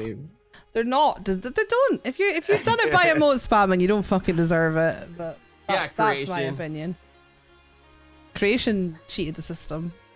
as a #1 Absolutely. emote spammer. Stop! Is that one of your mods? Not anymore. I was gonna say she's got real mod. They've got real mod vibes over there. I can tell. I can always tell who the mods are.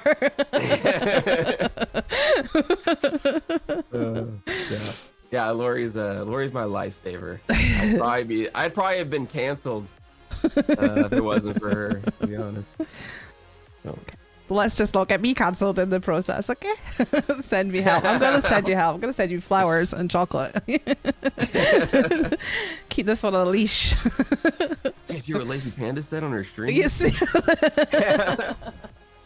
I do want it actually amazes me that I've never been clipped out of context and posted all over Twitter. I sometimes feel like I was going to say I got a jail free card for that too, but it's not. I feel like I have an army. I'm incredibly blessed. I have an army of people. I found out the other day that one of these emote spammers was calling me a bitch on his channel. Oh, wow. And he got took down by a few of my streamer friends. I didn't even know this was going on. It was happening in the background, and they just ripped him a new one. And I genuinely think people are too scared of my following because they're heavily protective of me, which I'm incredibly blessed to have. That's great. But there's so many opportunities. That's what you want, though. You need a community that has your back. Like, yeah, trust me. I'm lucky to have the community I have for the last like couple of months and stuff like that. Especially the streamers around too. Is like that was another thing too. You know, like we kind of talked about earlier. Is like the streamer camaraderie. For Kick just seemed better than Twitch, and I think over the last 2 years, it's kind of really solidified the ones who you like hold close and who kind of weave themselves out. Yeah, you kind of find out who's in it to,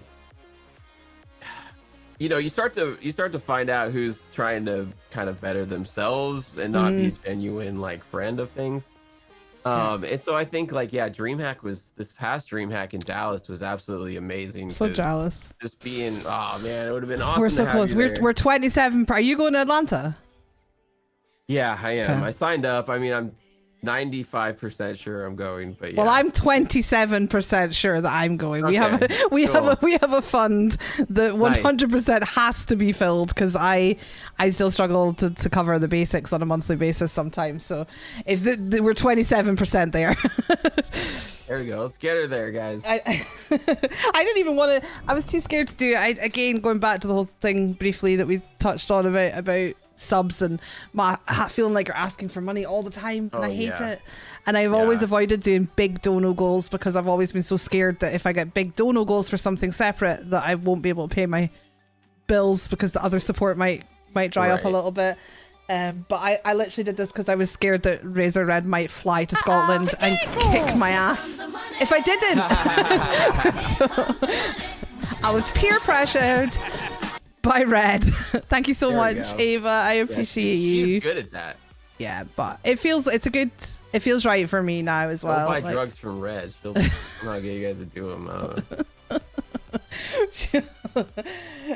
It feels like a good time, the right time for me in my kind of content creation journey.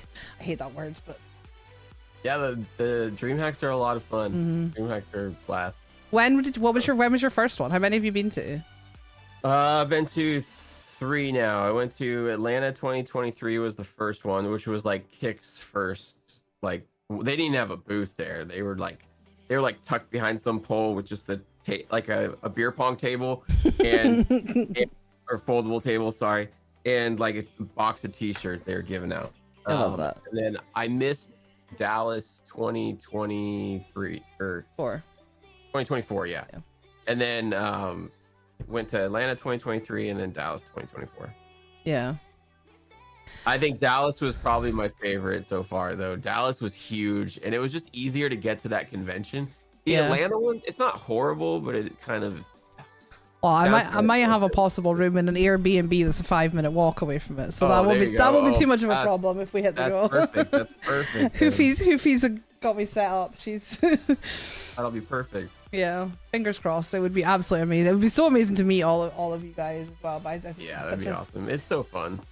Like, apart from the meeting your streamer friends and connecting and networking in that way, like what kind of benefits do you think there is from going to these conventions? Like, why should...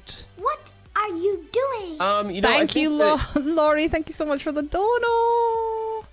Oh, nice. Let's go. That is a dono. That's gone onto the different dono to the dream hack, but I'll put it into the fun. Thank you so much. Laurie, let's go. Thank you so much. I would say, like, I'd say the difference between like the first dream hack to now is like you're kind of initially making those networking stronger. If you met them online, now you're meeting them in person and you're just kind of gaining those friendships, and they just get stronger. And then like the more you kind of go to them, I just think it just makes those relationships better and stronger, and you just keep having just great memories. Like there's some of the after parties or the after nights or just going to get dinner or getting drinks with some of the groups of friends and stuff. It's just, everybody's streaming world or life is different, and what they do outside of that is different. And, not all of us get out of the house as many as others. So, or some of us maybe moved, to a new state or something over the last couple of years, and you don't have any friends or family. Like, perfect example for me, like right with COVID. 2021, we moved from Cali to Tennessee. We don't have any family out here. We moved out here because my wife's company relocated, but I don't have any friends out here. I know some of the neighbors and stuff, but not anything like on I'm gonna go get beer with this person kind of level, or go get dinner. So it's like to have those interactions when you don't get them very often with like people who you genuinely feel are like there and have your back. Like you just, it's like reminiscing with old high school friends or middle school friends. It just kind of becomes that type of vibe. And I've had some of the best times over the last couple of years at DreamHacks. I wanna go. Especially with Red. It's always ends up being with Red. Usually, she's a crazy person, but wow. We're manifesting it, so I can't wait to be a part of it this time. But the actual convention itself, like aside from hanging out with friends and things, do you find that you do a lot of networking, like around the stalls, like what's going on around you? Because I know there's so much. I think it probably depends on what your content is. Like for me, not so much because there's not really gaming. A lot of other music stuff there. Yeah. So it's kind of just getting involved with like other streamers and seeing what they got going on and seeing if there's any way that music can help or I don't know, just kind of grow in the community, I guess, in more ways than just your category, right? Like I think the way that some of these niche categories get stronger is by kind of grouping up together and ganging together. Like the art and music community has, especially the art community for sure. But last DreamHack Atlanta was pretty awesome because I got to perform at the Kick booth all 3 days of the convention, so that was pretty sick. That's badass. So hopefully you can try and perform this Atlanta. That'd be sick. Were they really last minute with organizing that for you as well? Oh God. I have a few friends who've pitched ideas or have been told to pitch ideas, and I'm still waiting to hear. And I know that Red has said that they're a little bit last minute with the organization. They always are. Yeah. It's annoying. Yes. Yeah, I had a couple of ideas to pitch myself. Especially when you have these songs that you're supposed to rehearse and you're not sure if you're even going to or not. Yeah. They keep you on edge. That's fine. Yeah. So that's clearly just how it rolls. Yeah. Yes. All good. So that's how it's been so far. You touched on it briefly, and you can say as little or as much as you would like about it, but how was the Kick Road experience? Do you want to explain first what Kick Road is for anyone in the chat that doesn't know, and then tell us how that was for you? Yeah, so Kick Road was they had a contest for the most hours watched, and there was an overall winner that won like $20,000, I think. This was across all categories on the platform. And in the US, I should point out. Oh, sorry, yes. Yeah, we were not. We could not take part. Yeah. Oh, I wouldn't have even wanted to imagine if it was a worldwide thing, how awful it would have been. Yeah, I'm not sure I want to. At the time, I did have big FOMO, and it did feel a bit shit that like the UK wasn't included. Miss anything. But then I started to see all the Yeah. All the shit happening and all the shit basically. And I was like, maybe I'm not missing out on much. Yeah. So they had an overall winner for most hours watched, and they had 6 categories. I think it was like IRL, gaming, GTA, RP, which I don't know why that's not gaming, live music, art, and then just chatting. Yeah, that's it. I think those are the categories. And in each of those categories, there was a first place winner that was going to win $5,000. As the course of the contest went on, they added money to where then the first, second, third, and fourth place, the 3 runner-ups for each category won $1,000. But yeah, so this contest lasted like 2 months, almost 2 months, and it was just chaos. It was just chaos. Like, they just went into it with so many things that they didn't plan for. I think they had just previously, like the month before, relaunched Pitch Kick. And so they realized that they started this contest with people on their Pitch Kick scheduled. Yeah. Me being one of them, I was like, oh, the very first day of the contest was my first Pitch Kick, and I had a 4-week slot coming up. I was like, oh, hell yeah. And it just just never should have worked that way. The Pitch Kick shouldn't have contributed to it. The contest just really created a lot of weird tension between streamers and categories, and maybe the platform just in general. You had like people that had never streamed in a particular category, all of a sudden just went to this category and somehow were in the top 2 or 3, and just magically, magically, you know, like, yeah, like ghosts were watching their stream or some shit. And yeah, it was crazy. There was a lot of botting going on in this stuff, and I don't know. Yeah, you know, you hear that like at the end of the contest, Stream Charts like sorted through all the data to fucking weed out the botters or whatever, but nothing really changed. It pretty much kind of went the way you'd expect, and it just sucked. It was kind of deflating in a lot of ways for like people who really were grinding their ass off. Overall, I don't think it was a good experience. I think it created more I think it created more division between certain things. I think it definitely hurt the music category, because one of those issues was something that, like you said, Andrew wants you to name names, and I was feeling fucking spicy that day. I was gonna circle around to this. So. I was like, fuck it. So I dropped a name, you know, and it just created all this online that, you know, this person decided to bring it up online, and it just became this whole thing, and it was just wild. It's just to the point of getting harassed in other people's streams that I view. Like, these people were following me around in chats. I remember seeing that. It was crazy. It was so pathetic and sad. I just couldn't believe that somebody like, and this is how I knew that I was right, because that's exactly how guilty people would react. Exactly. And first off, they never denied the accusation. That was the other part. That was wild. Snow White one, Red. Snow White. Oh no, is that what you brought her in here for? No one brought her in here. She came in here by herself, and Lizzie brought it up. Don't you dare. Don't you dare do it. Okay. Anyways. Do it. So yeah, it was just a whole mess. And you know, like, ultimately these people won the category of live music, and I just think it kind of hurt our category. So was it the person you named won it? Or was it was the person you named that won it? Wow. Yeah. And other people associated to those people also all won cash money as well. Pretty crazy. Yeah. But, you know, it's okay. It's okay. I still feel like, you know, placed in 3rd place, still took home some cash prize money, and that was cool. And I just honestly,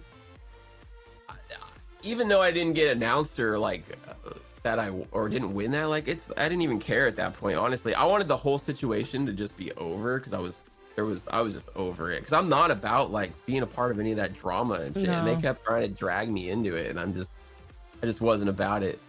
But I think definitely won overall as far as like having a great weekend at DreamHack Dallas. I had so many other creators to hang out with and definitely lift my spirits with stuff. And you want to know the ultimate like thing that kind of just proved it all was like when they announced who won it, fucking crickets. Not a single person clapped. I was watching. and no one clapped for the second place who was also associated with them. And then as soon as my name got called, everyone like kind of lost their shit. So, you know, that was like a telling moment. That's what matters, right there, really, so. Like you said, people are gonna find a way to cheat the system, and yeah, fuck them. Oh, they couldn't accept their acceptance speech either. That was funny. Everyone else did, except for them. Says a lot. It does say a lot. It says a lot. It says a lot. That's what I thought too. Whatever. I digress. Fuck them. Fuck them. Fuck them. Fuck them. Right, I want to talk more about your content. We talked briefly about what your content looked like when you first started doing the guitar and stuff. Yeah. Like we've seen in your clips like the crazy shit that you get up to now with effects and costumes and everything. Like how was that journey of just you and a guitar to what you put out there now? Yeah, I think like obviously I said before, like I was in our bedroom, so there was a bed behind me, so I was pretty limited with what I could do. I don't even know if I had like 3 feet of walking backwards space. Like that's how close the bed was back then. We moved to Tennessee, was able to get an extra room for a stream studio. I don't remember when I did my first green screen, but I think the first kind of theme night we did was like a synthwave night. I just jammed to like a bunch of synthwave tunes. We had like a bunch of weird backgrounds and Tron stuff. And I think, like I said, Grimm always being a big like influence of what he does with his graphics and backgrounds and stuff. I just always kind of wanted to do that. And then it kind of led into finding out what the community liked and like,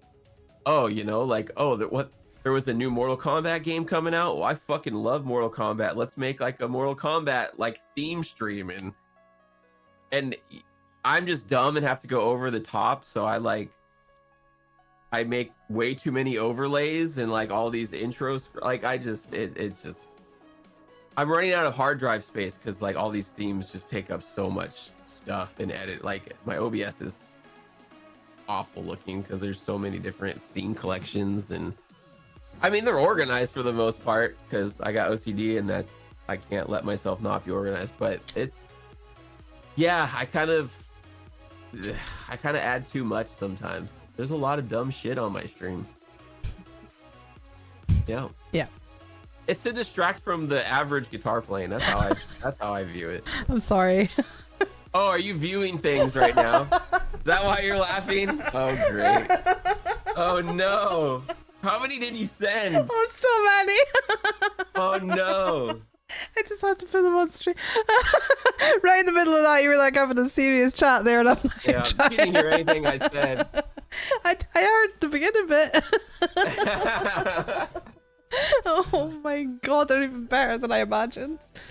Oh my god. Oh no, that's not good. That's brilliant. I love it. Yeah.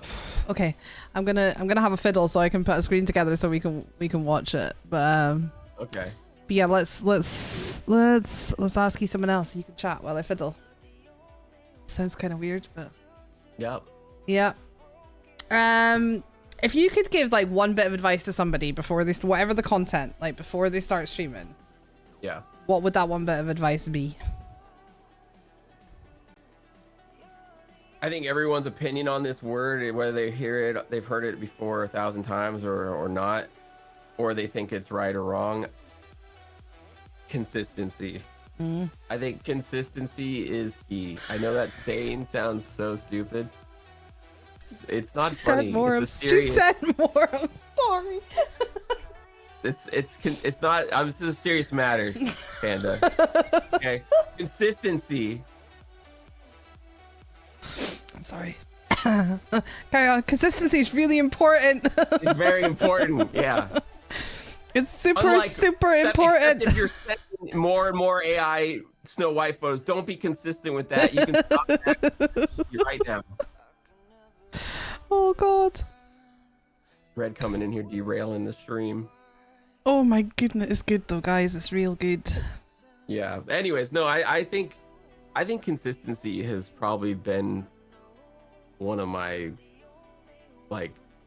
one of the things that has helped me over like the 5 years of streaming is just trying to be consistent with a schedule, try and stick with that schedule, try not to change that schedule. You know, I know like obviously like our lives get busy and all that stuff, but you know, it's really hard to do that too when it is actually, yeah. When you're depending on how your life is, whether you're doing this as a secondary hobby or whether you're full-time. You know, I think when you become full-time streaming, it's a little easier to dedicate that time to that, obviously. But man, yeah, dude, when I was working a 9 to 5 and then trying to stream at night, I think I actually used to do only 3 days a week back then because 4 was just too much.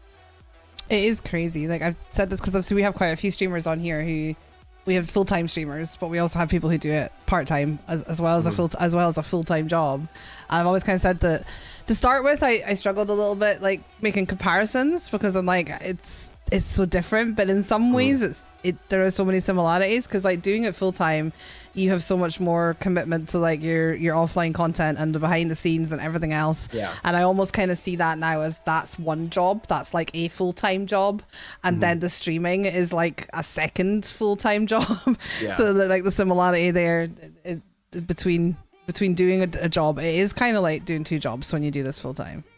And consistency is really hard. Oh, hi, cat.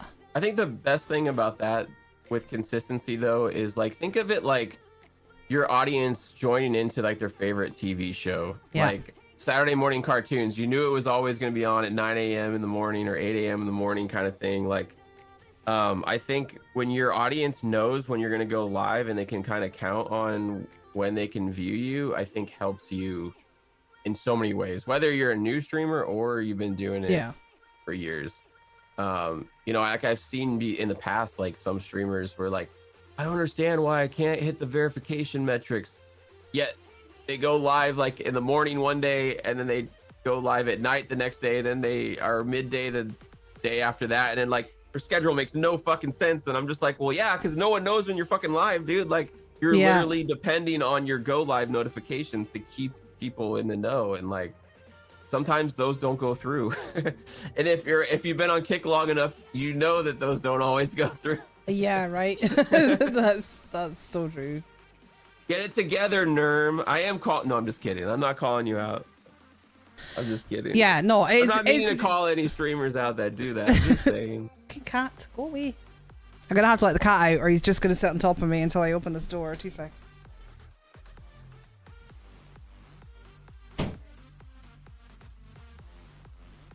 No, consistency it's something that I struggled with as well. Like, one, because I'm not a very consistent human being. I'm a total scatterbrain, but also with my health, because like I've ended up doing this full time because I gave up my normal job because of a chronic migraine condition. So I sometimes can't rely on being fit enough to stream at the same times. But I settled into like a rough schedule. Like we do days on these days, and we do evenings on this day, and anything else on top of that is an extra.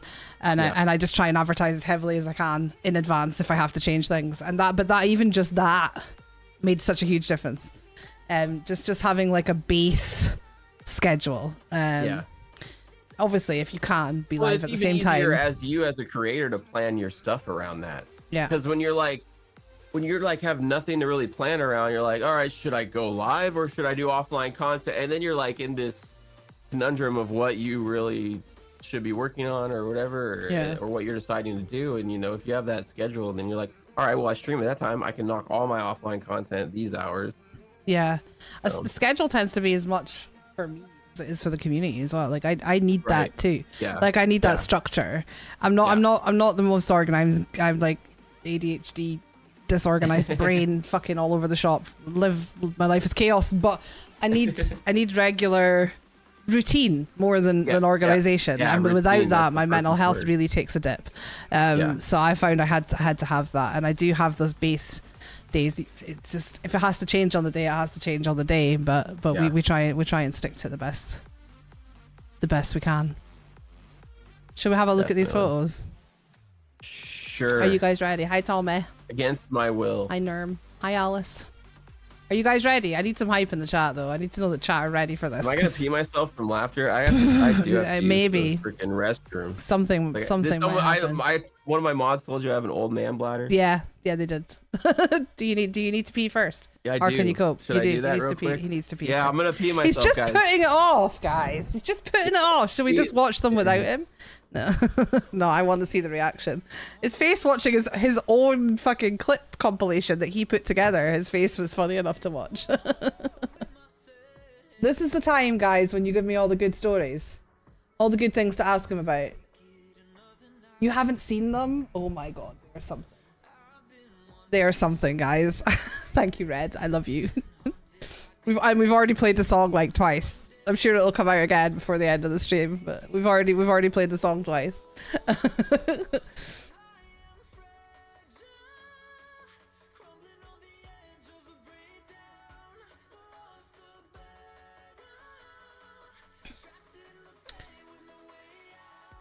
How long have you been modding for him, Laurie? You've been with him a long time.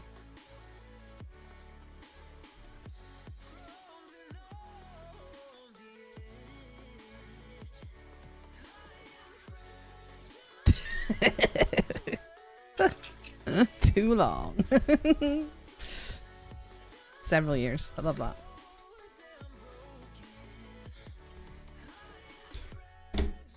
He's alright, really, though. We don't have to tell him.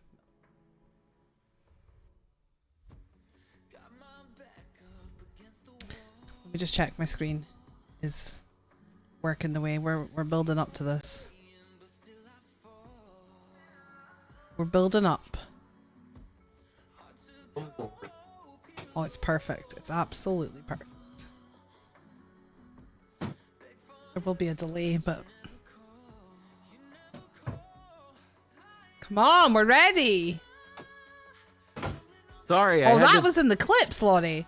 Him telling Eddie to fuck off was in the clips.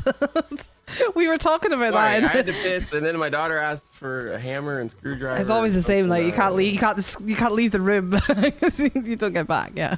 Yeah. No, him telling Eddie to fuck off was in the clips, and we were talking about it off stream.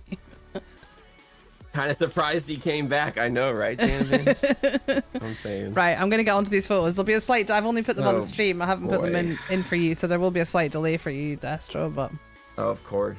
It's fine. We'll get to enjoy them right about now.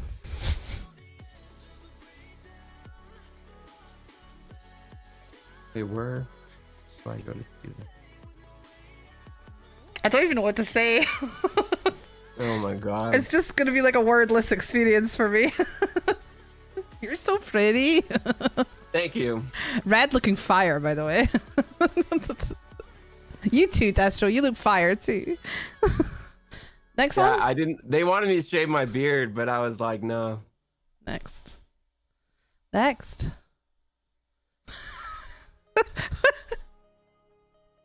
God. Why is there a fucking eggplant, dude? What is this? I don't know. Fucking why? He's got mad girly eyelashes. I already have mad girly eyelashes. What are you talking about? Okay, next. The sausages. I bet you didn't think this is where this fucking podcast was going to end up today. No, That's true. I totally, did not actually. What is this monstrosity that was created? Which one did they all change their profile picture to? Hang on, there's more. This one, actually. Was it this one? I was going to say, this seems like it would be the change to this one. What? Okay, this is the best. Oh, look, you're just so happy and pretty. I'm free. I was imagining I was on the Titanic. I'll never let go. Yeah. No. Oh, there's a little one. A little dinky one. Oh yeah, You're singing. I was singing. Yeah, I was singing Beautiful. something Beautiful. about dwarves and Heidi Ho or Heidi ho. however it goes. Hi ho. Hi I ho. don't know. Hi Yeah. ho. Like that. And then I said, "Don't call me that." That's what someone said to me. You're kind of flat chest. I mean, we love the boobies of all shapes and sizes. Yeah, don't discriminate. Discriminate against the flat fuck dare Friday. It's you. flat fuck Tuesday, okay? Destro That's noted. Let's go. Oh, is that them all? No, I've missed them. Good. We don't need any more. There was oh way my more god, there's than that. even more than last time I looked. Oh great. Right. Oh no. There's so many. Jeez. There are so many. Dude, what are these? There's even more now. I love you, Red. Oh, you're sending more. I mean, who's this guy? Do you want to talk? No Do you want way. to talk about this guy? No. I don't. I don't know who that Do you know is. what's really funny about this one? I can't get the banana in my mouth. You were apparently, and I have literally. a No one third else saw arm. it, but you were literally eating a banana when you were getting ready for the. Oh yeah, that's right. It was like foreshadowing when I could see you on the camera. No one I else did have a could. banana You were when I was eating a in the waiting banana. room, that's right. Holy shit. It was foreshadowing. That's actually wild. Are those plums? Oh my god, bro. What is this? This is tortured. Imaging. We love you. Thank you. You're being such a good sport. That's a mighty big plum in your mouth, sir. Yeah, mighty big. So massive. Imagine if my hair looked like that, though. It's nice hair. There's more that I haven't even. Oh my god. I haven't even looked at these ones. How long did you guys spend on this, Red? They were just making them the whole movie. They weren't even watching the movie. I've heard the movie shit, so. It was so bad. That's how much there was better things to do with their time. Oh my god, there's more. What's with the hair? Wow, look at the blue steel on this one.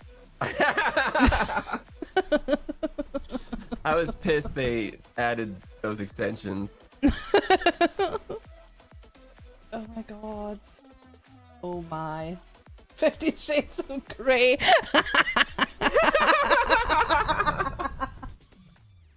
Oh, it's fucking, the movie was shit, so this is what you did instead. Yeah. I hope all other podcasters, the guests, get the AI image treatment. I hope so too. It's great fun. Yeah. I mean, you told me about was this. so In my tragic. defense, This is you told my me this fault, yeah. happened, Apparently this knowing is me trying to look like Paul Rudd. I don't know. this one Yeah. with the plums. Actually, I don't know. That might be Mag. Red, that kind of looks like Mag a little bit. Just a little bit. It's good though. That's it. We're done. We're done. All of them? That's all Thank of them. God. Yeah. But yeah, in my defense, you told me about this, knowing that I'm friends with Red. Whoops. And knowing that I'd already asked her for the Fuck Destro song, so I mean, That's you definitely did it to yourself. That's true. And that's you, mate. It's definitely you. Nope. No, I wasn't there. Well, that was a fun little interlude. Oh yeah. Hopefully, I never have to see those Thank you, again. Red. Burn those. Burn those. I'll send them to your mods. Oh please don't. Lori's gonna DM you in 10 minutes. Thank you. You're a good sport. Of course. I deal with trolling in Red's chat on a daily basis. I don't know why I keep returning. Like I'd like to be tortured 'Cause you love or it. something. Yeah. Right, back to serious stuff. We're always so serious on Kit Conversations, guys. Yeah. Where did we get to? What have we spoken about? You were asking me about advice for streamers. Yes. Was the last question. So when it comes to streaming, like, how important do you think it is to have like a genuine community, and what do you think is the best way to build that? I think you have to have a genuine community.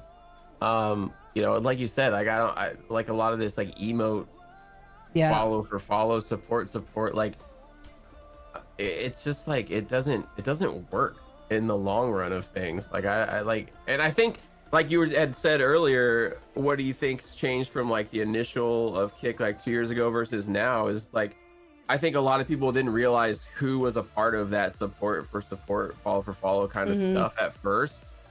And so you started to realize, you know, certain streamers started to realize that and drift away from those and then find the real creators that are like, you know, genuine and all that stuff. I think having a genuine community is absolutely critical. Genuine community, I don't see how your stream continues unless you're just really hitting the live button and so enveloped in whatever game you're doing that you just don't even acknowledge chat. Then I guess it could work, I guess. But yeah, especially like in my position with it being, you know, full time, for me, you know, every month is a roller coaster. Like as soon as that month resets, it's back a brand to new square ride. one. Yeah, it is a brand new ride. And it can be like chalk and cheese. It's crazy. Oh, man. You know, some months can be absolutely a biggest blessing. Blow your mind. mind, Some months can be, you're like, oh man, how much longer can I keep doing this kind of thing? Yeah. I think, you know, definitely if somebody's looking to go full time with streaming, I think you definitely need to make sure that you can actually support yourself in the worst of times still when you get into that. I kind of got into it because the timing of it just kind of worked out where I had, you know, been full-time Kick, I think for 2 months, and I just got laid off. So I was just like, you know what? Let's dedicate some months into this before finding something else, see what happens. Yeah. And it worked. So I just kept finding ways. And I think that's where we, you know, like you said, like how is all these themes and these costumes and things come about? You just got to find ways to keep your community wanting to support you and try to find ways to not be bland or be the same show that they turn on every time. That doesn't mean like every episode or every stream you do, you have to go balls to the wall or be completely different. But I think definitely doing things different from time to time and getting outside your comfort zone is definitely something that helps. It helps build your community and build your stream in multiple ways, because it's like, you know, if you're willing to open yourself up to spots like that, you know, like me being AI'd into Snow White or me being in a stupid ass diaper in front of my freaking community, like, you know, I think that also allows the viewers to realize that they're getting more personal with you and like that you wouldn't just do this for anybody. I mean, maybe some people will, you know, there's a lot of people out there that just do things for clickbait, but I think that's the fun part I've always found about with my community is trying to challenge them into something they're interested in and also, I guess, challenge myself into something that's going to be, you know, worth their while and worth their support. I don't want anyone's support to feel like it goes wasted at any time.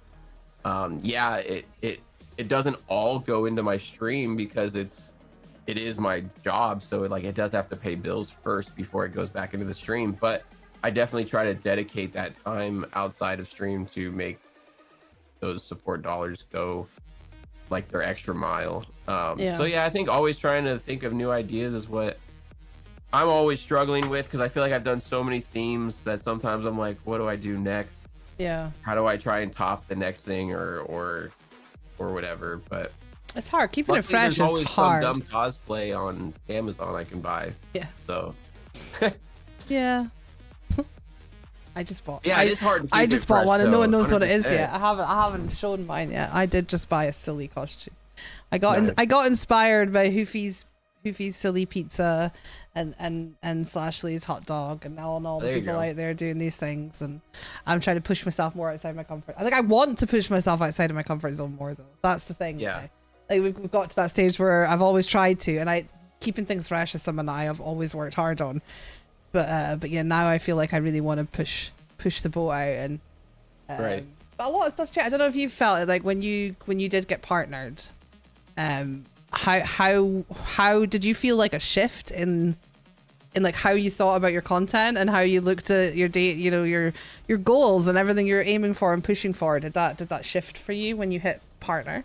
No, I don't think so. I was worried about that. I think, you know, you kind of like, you know, maybe other streamers kind of had this mindset as well, and maybe everyone's experience has probably been different.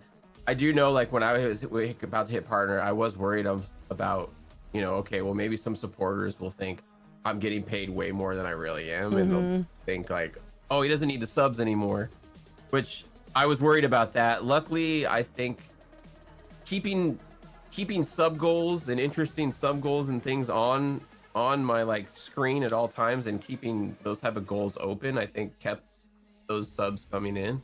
You know, like, I think if I would have went partner and just kind of like did away with some sub goals and thought, oh, I don't need to try as hard because I'm now getting paid monthly, like, I don't think of it like that. To me, it was just like, oh, cool, I can pay a couple extra bills at the end of the month now. I'm trying to think if it, but did it like, for me the shift was more about like a little bit like, well, I suppose it's gate is different because of what you do and what your content is, but like, because I do the gaming and the podcast and things, I never watched the numbers when I was streaming, but I was always aware of that because you're always pushing for that goal. So your CCV is something I was always aware of, and I learned quite quickly what things weren't great for viewership and what were like sometimes my evening streams would be a lot quieter than my daytime streams. Like, the chat would still be chatty with my base people, but the numbers would be so much lower. And if you're pushing for something like verified, I would jiggle my schedule a little bit, so most of my streams were during the day when it was at its busiest and everything was at its highest, and things like doing co-streams a lot, my numbers would drop a little bit. So when I got partner, I was suddenly like, well, I don't need to worry about the numbers now. Yes, maybe if I've got higher numbers and more people chatting, I might make a few extra dollars, but I can actually like change like how it changed how I thought about what and when I could put my content out there. And I feel like I'm still going through that kind of process of the best way to do it. I will say the good thing about hitting partner did feel like a huge weight was lifted off, where I felt like I could stream in other categories. Yes.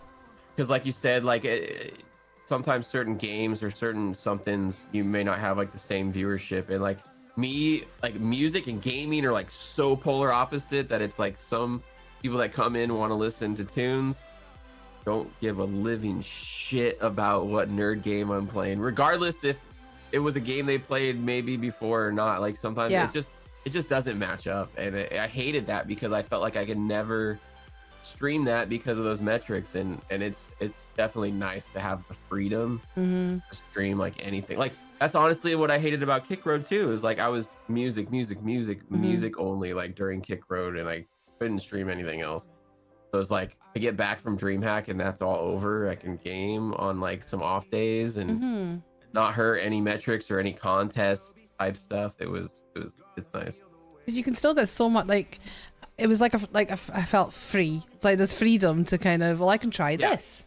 I can try streaming at night. I can try doing a co-stream with one of my American friends that'll start at 10 p.m. my time and finish at 2 in the morning. I would never have done that when I was on a push for verified, because if that had gone badly, you know, anyone will know themselves who's done anything where you're pushing for numbers. Like, one stream can knock you back so far that without it being your sole focus, you have to keep it in mind. And it just felt like I was free to it felt like I was free to stop distracting me, you lot. You're all a big distraction. Yeah, Cosmo, don't be rude. Jeez. But yeah, it's been really nice just to be able to dip my toe into other things and even just like do longer streams and not care if those numbers go up or down or what, and not have that background in your head going, oh, but my CCV was at this this week, and if I stay live at these numbers for much longer, then it's gonna take a big dip. It was just a bit of freedom. Hi, Cosmo. Hi, Wes. I'm gay. Hi, Wes. You're dirty Wes girl. missed the dirty, picture. dirty. Oh, here they go. Here they go. That is honestly Cosmo. That they got me so bad on that blur, man. That's the worst one of them Which all. one? I'm not telling you. I'm gay. No, there was another one after that. Wes Was always me. spams that in my channel. They It's blurb so me. funny, There's like over 70 blurps of me saying things out of context. They have blurps of me too. Yeah. They have so many, and that one is by far. You did miss the Snow White pics, Wes. We looked at them all. There's something about me saying unprotected sex with multiple partners because it was a song title and They get you out of context. Flipped it. Yeah, that's I mean, exactly what happened. sometimes I do say filthy shit, but sometimes it's just completely out of context, and it's like, what? In some of the blurbs, you could actually hear the moment when I realize what I'm saying and that somebody's gonna blurp me. Like, you can hear my voice changing because I'm like, shit. But yeah, that's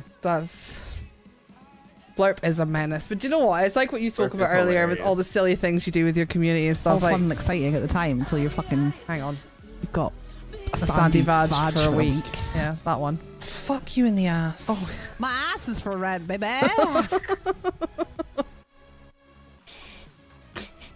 Yeah. Yeah. It is. It drives me nuts. Dude, beef me. Oh god. It drives me insane, but it is actually a really crazy fun thing to share with the community, that they take the time to find these moments and put them on blurb and then spend their beats to torment me with them. It's brought us all closer together. Yeah, I was hesitant about adding them because it's like, I feel like with music me in the it's ass a little with a rake. different. Like sometimes too much audio stuff can get obnoxious.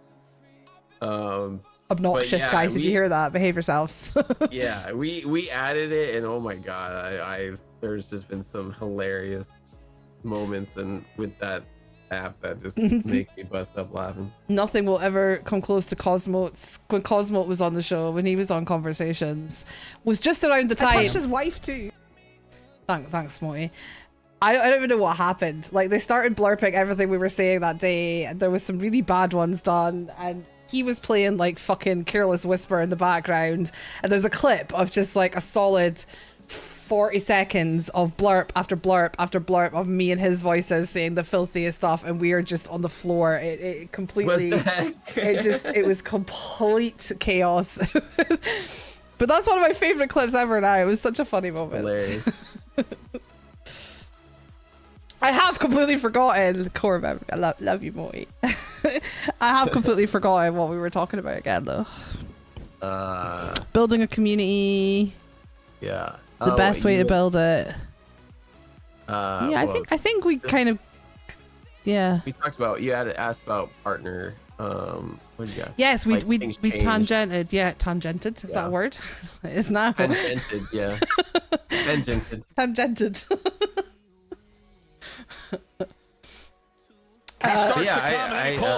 Partner's it's been nice to, I mean, making a little extra pay to go live. I mean, how can you complain about that? I just don't see how that's a bad thing in any way. Yeah. So. I got that too, and I try and keep it kind of separate from everything. And for me, it the moment has felt like a safety net for those quieter months, because I have had a couple of quiet months with subs recently, and it's just like having that safety net to kind of it's not heaps, but it's enough to pick up the slack most of the time when not the slack. That sounds awful. I did not mean it like that. Yes, you did. It does though. It just takes the edge off. It does get to a point where it gets a little frustrating because you're putting in the extra work to get that partner income, and then you're not seeing a difference yet because it's just kind of summer dip. I know it's just picking up where where the subs are not quite there. Yeah, January and February right after Christmas too is always like another. It's like half the month, half the year's dip, guys. Let's be honest. It's a fucking tough industry. It's like, true. It's hard, but we keep vibing. We keep working on the other things to pull in that money. Yeah. Definitely. Always something to be doing. That's a content creator. Yeah. Okay. What do you feel are your strengths, and what things are there that you would like to improve about yourself? There's a big question. Dang. I don't know which list is longer. What are my strengths? Oh man, I don't really know. I can kind of play guitar. And Kind of. I guess hopefully make people laugh. I don't know. And make some cool stuff on stream that people think badass. I think. Are you talking about like as far as like streaming strengths go, or just like strengths in life? Let's go streaming. Okay. Also, they're being really nice about you in the chat. I should point that out. Oh, they're being nice. Yeah, Wes said, all jokes aside, wrong. if you meet Destro in person, he's the kindest person. Something's wrong. Wes said something nice. Have like, that guy drug tested. you must be good people, because Wes said something nice. And then Red said, she'll second what he said. Destro's my little brother and I love him. Oh wow. Okay, y'all. Andy has beautiful eyes, Mag said. Okay, y'all just shut up. Shut up. Right, you can start trolling him again now. Guys. I hate all of you guys. No, just kidding. I love you guys. Yeah, I guess. I don't know. I'm just down. I just try to be down to earth. Like what you see on stream is not fake, or nothing there that's fake. You know, like I just, that's me. I'm not putting any type of mask on. I'm not, you know, the only mask I'm putting on is the alcohol mask, which honestly just makes me more me, which might actually be a bad thing. That and the weed mask. But I'm just a stoner who likes to drink beer and play tunes and just vibe out with everybody. Trying to be serious, Red. Oh, what you say now? That actually is true. Yeah. I don't know if the last part of that is true. That's not the reason why, but yeah, that did happen.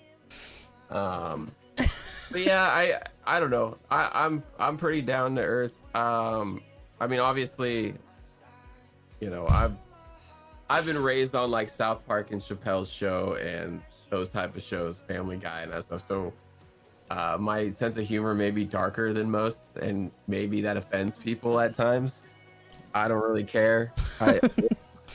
We're in a day and age where if you're offended by shit like that, then you just need to change the channel. But I mean, I'm pretty like, I don't say shit on stream, but Wes did call me a PR nightmare and Dallas. Well, Laurie's already said that. You said that Laurie's always stopping you getting cancelled. Yeah, she's probably saved me a couple of times, I'm sure. Right. Kept me from going over the edge.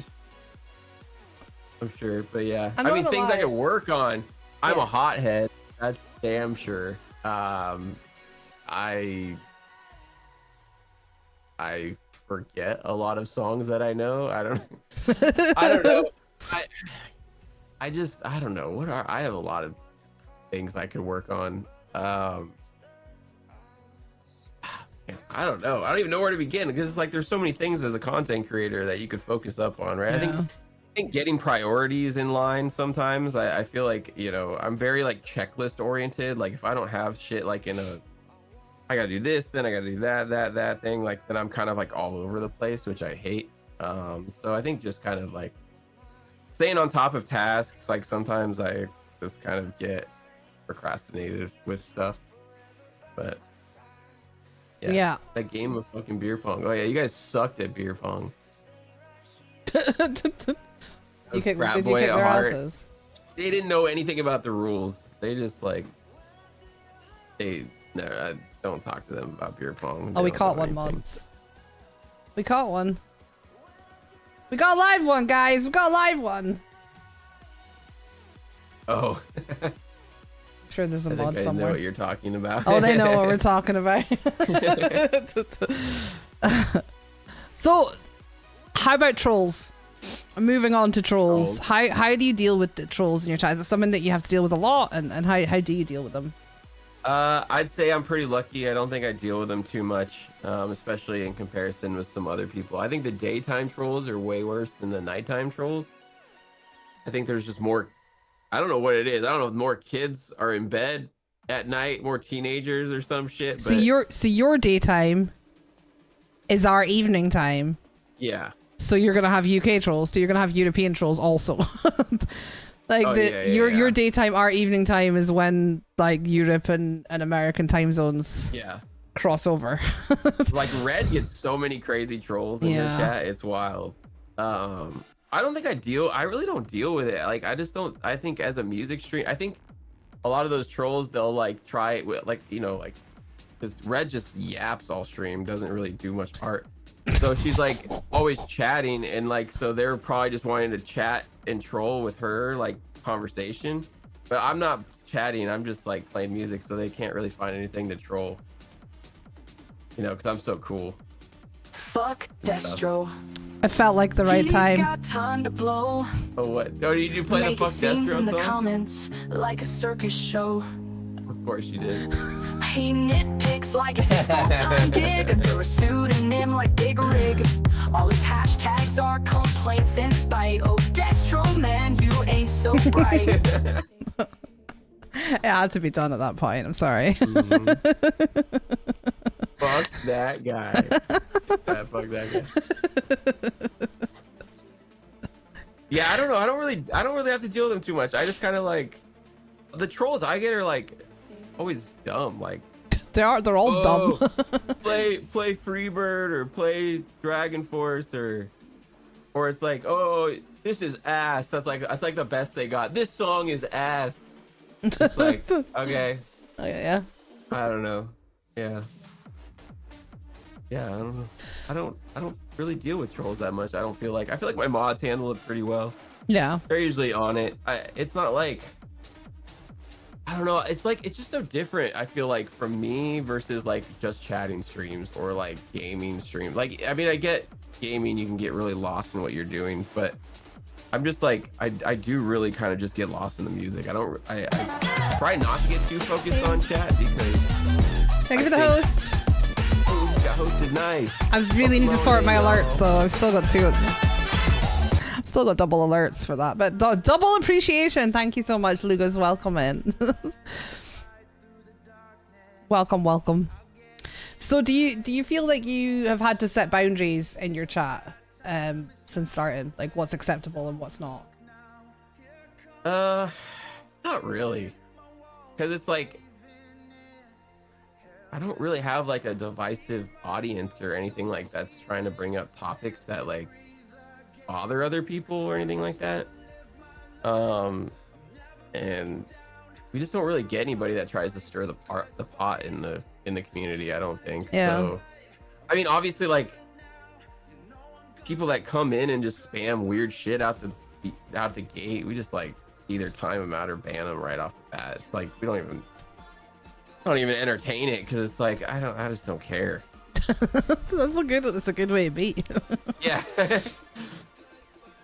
So when it comes to your mods, like how did you pick your mods and what do you look for in a mod? So we played Russian roulette, right? And so there were other mods. So these are the survivors. Yes. Yeah. No. Gosh, I don't know. Even the trolls are like, "Fuck this guy, Red."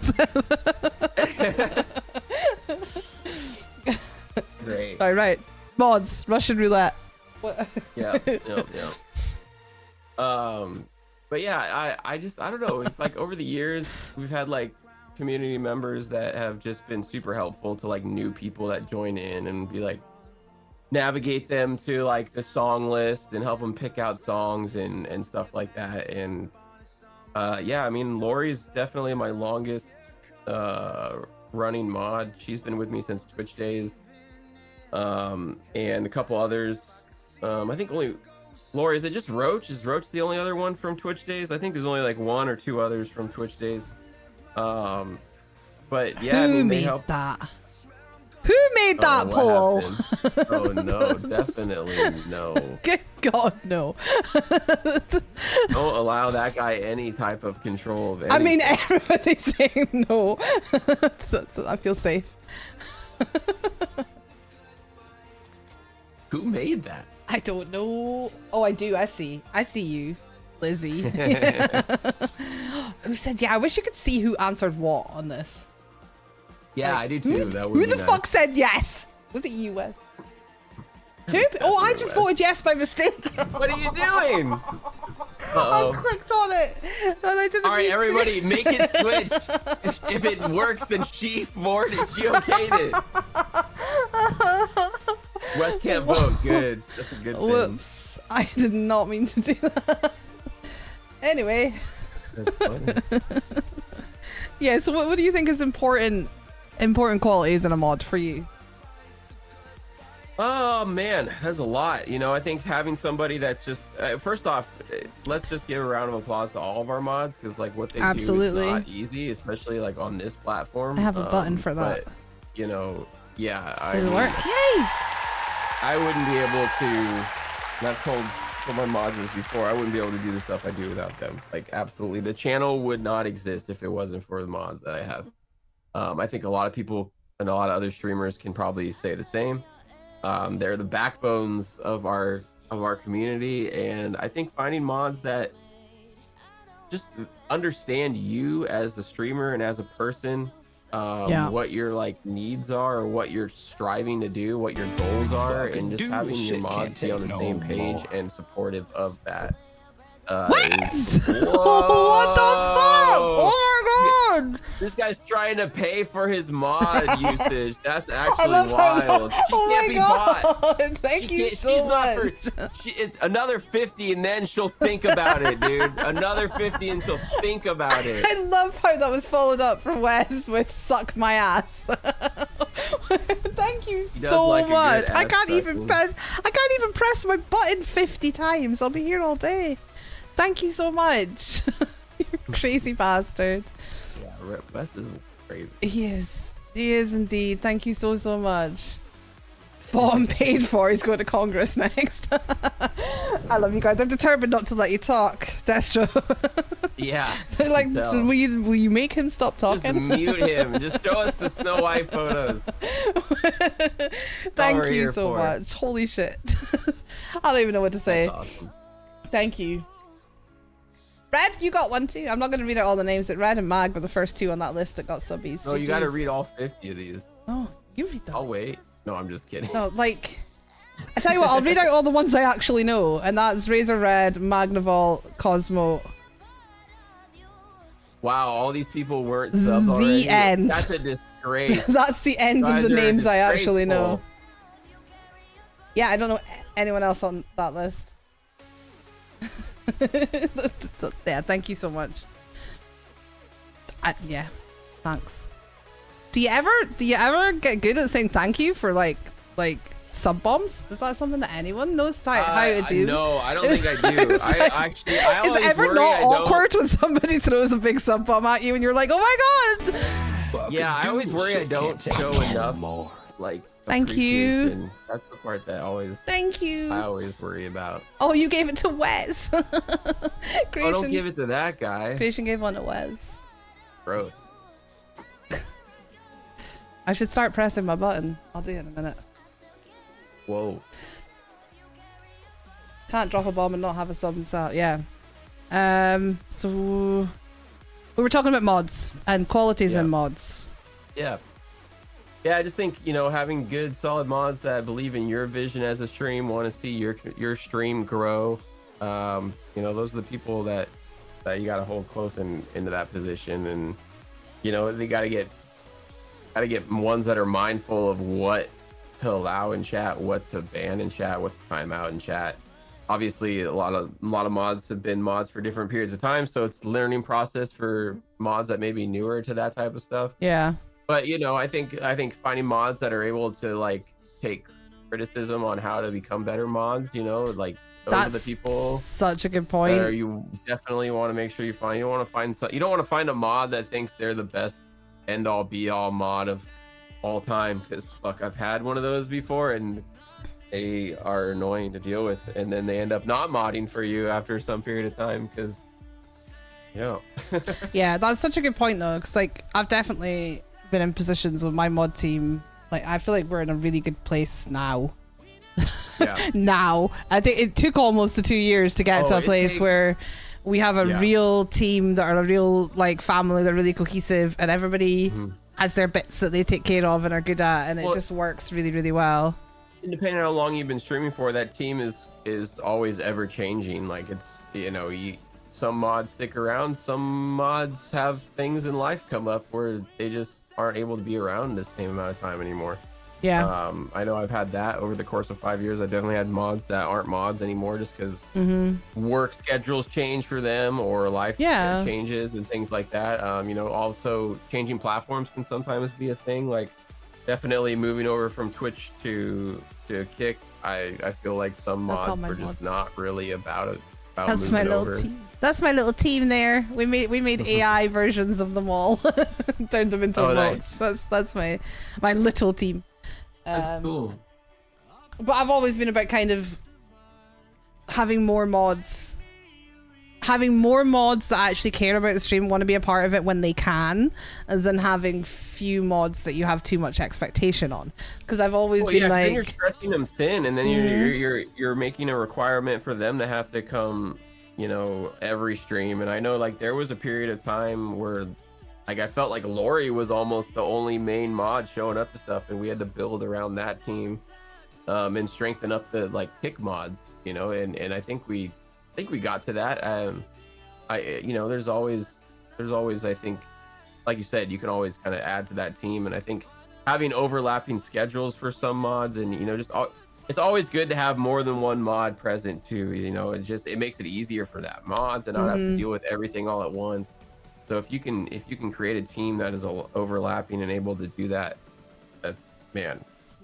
it can change your streams for sure. And and it's so much easier for you to focus on. Yeah. And people who get it, and like I say, the biggest thing for me has always been that they want to be a part of the community, and they want to make it better, and they want to do what they're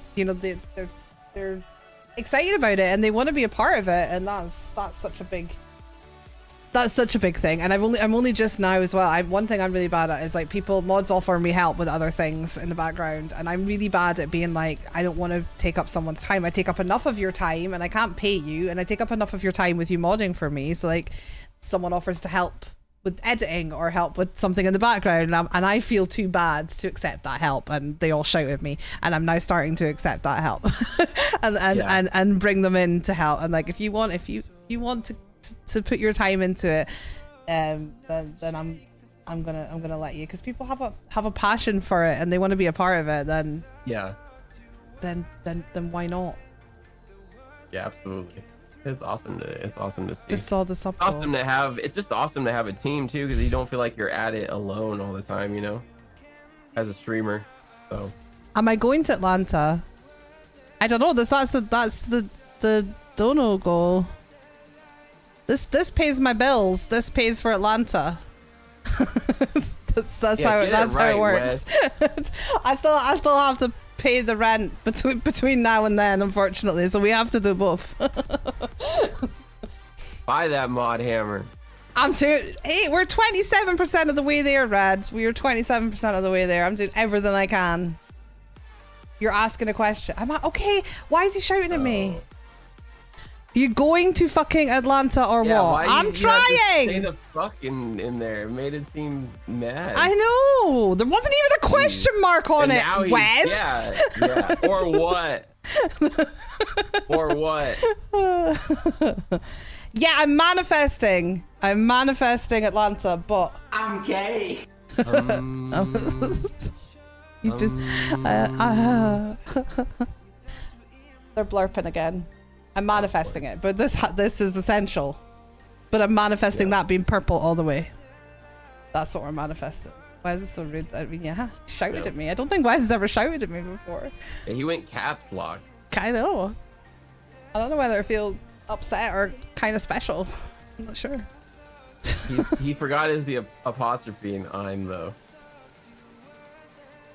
But I massively appreciate that, because we were, the bills still need paid as well, and that's gonna, we're not gonna talk about money. That's the thing as well. We're having donos. I dono goal and a sub goal. I feel like all I fucking do is talk about money, and I hate it. It's so hard. I know, I'm so bad at like talking about my sub goals. I'll change it. It'll be a brand new one, and then like 2 hours went by, and I realized I didn't say shit about the new sub goal, and I'm like, oh shit. Oh, by the way, guys. And then I feel like a dork for like asking for money, but got to pay the bills. Yeah, it's hard, isn't it? It's like Yeah. it's a difficult balance to strike, I suppose. Yep. Yeah, I'm doing everything trying in to my figure out power. when We've to got do other things. giveaways and things like that as incentives too. You know. Yeah, we've got the other things happening in the background as well to up my general income to help support Atlanta too. It's not just that. That will get us there safe and sound. But I am working my butt off in the background with new things that can be new revenue streams that can put us in a comfortable position so that I can contribute to that too. But it's just, yeah.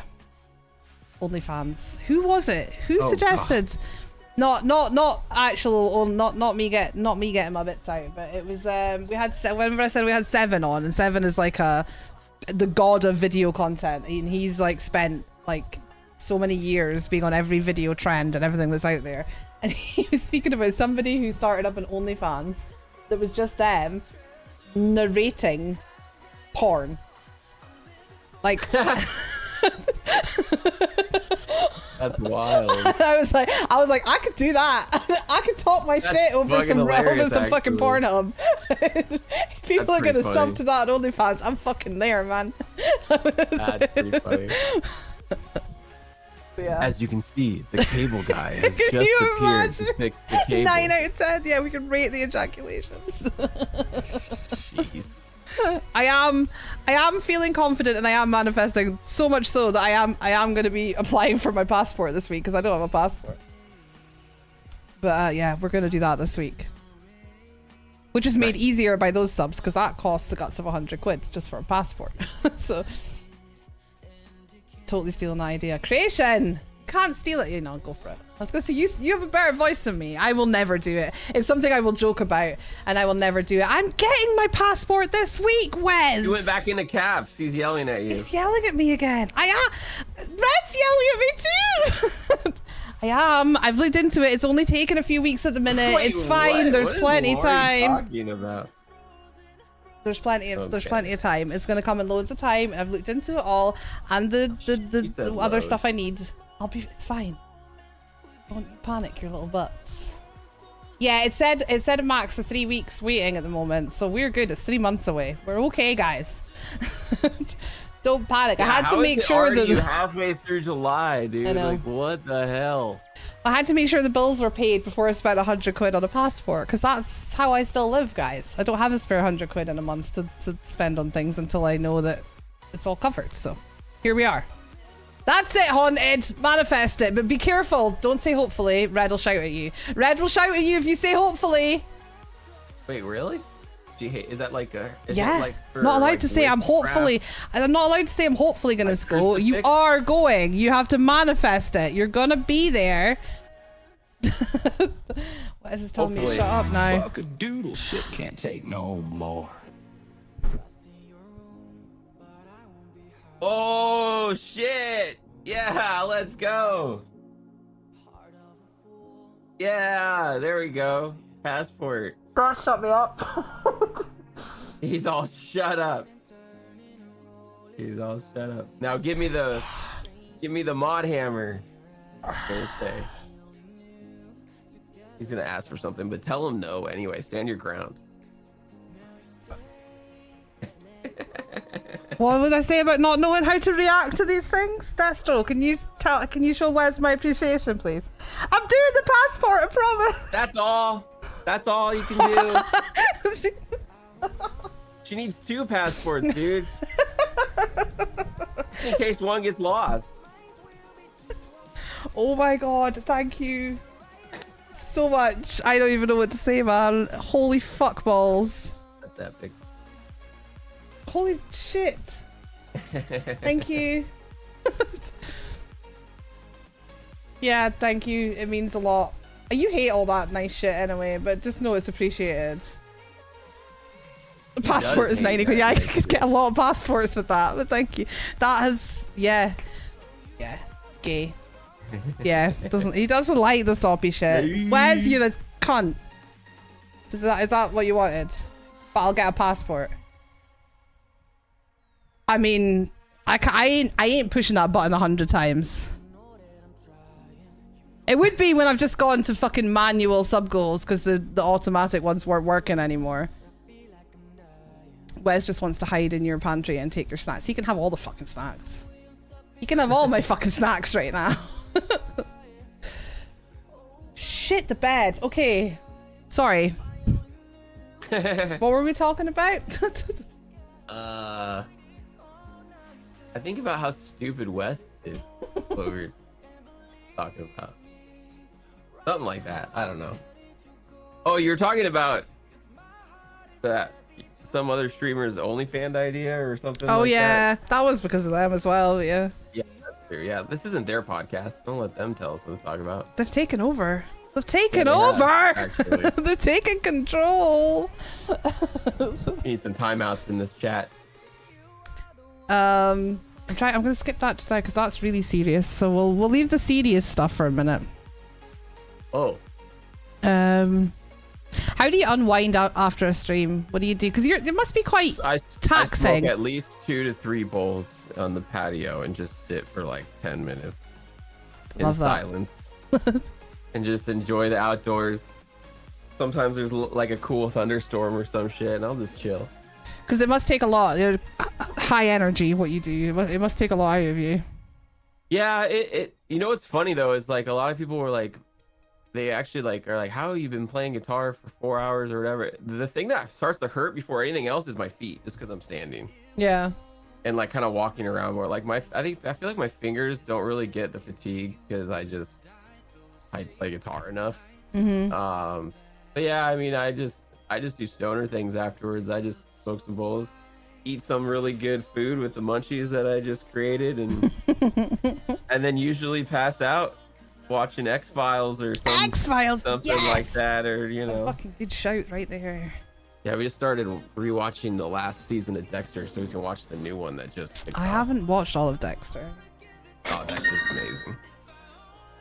Did you watch? Wait. Squid Games just ended. Did you watch the end of that? I've still got a couple of episodes to watch. We just got a dono. Yeah, Squid Games was great.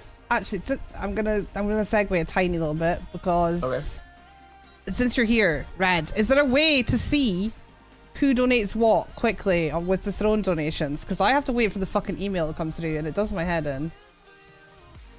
I think so. I think Hoofy, stop it! It's Hoofy. Hoofy's gonna single-handedly pay for me to go to Atlanta at this rate. Thank you.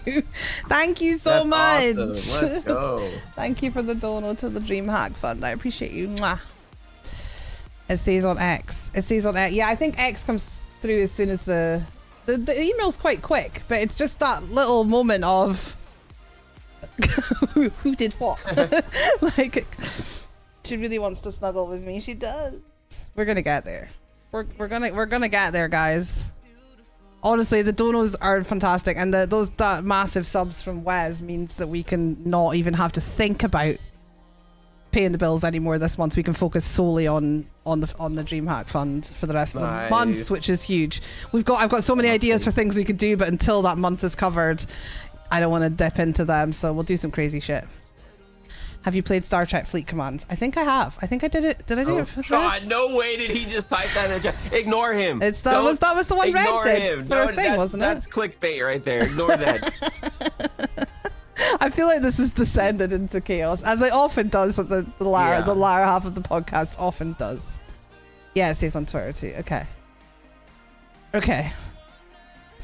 Can we have no, you can't have a Bluey stream now because the unlock's all finished. Bluey's no, so we were doing awesome. Game unlocks that we had like a timer, and if we got a certain amount of subs, by the time the timer ran out, I would play these crazy games, but we didn't hit them within the timer, so no, you can't. No, you guys failed. Sorry.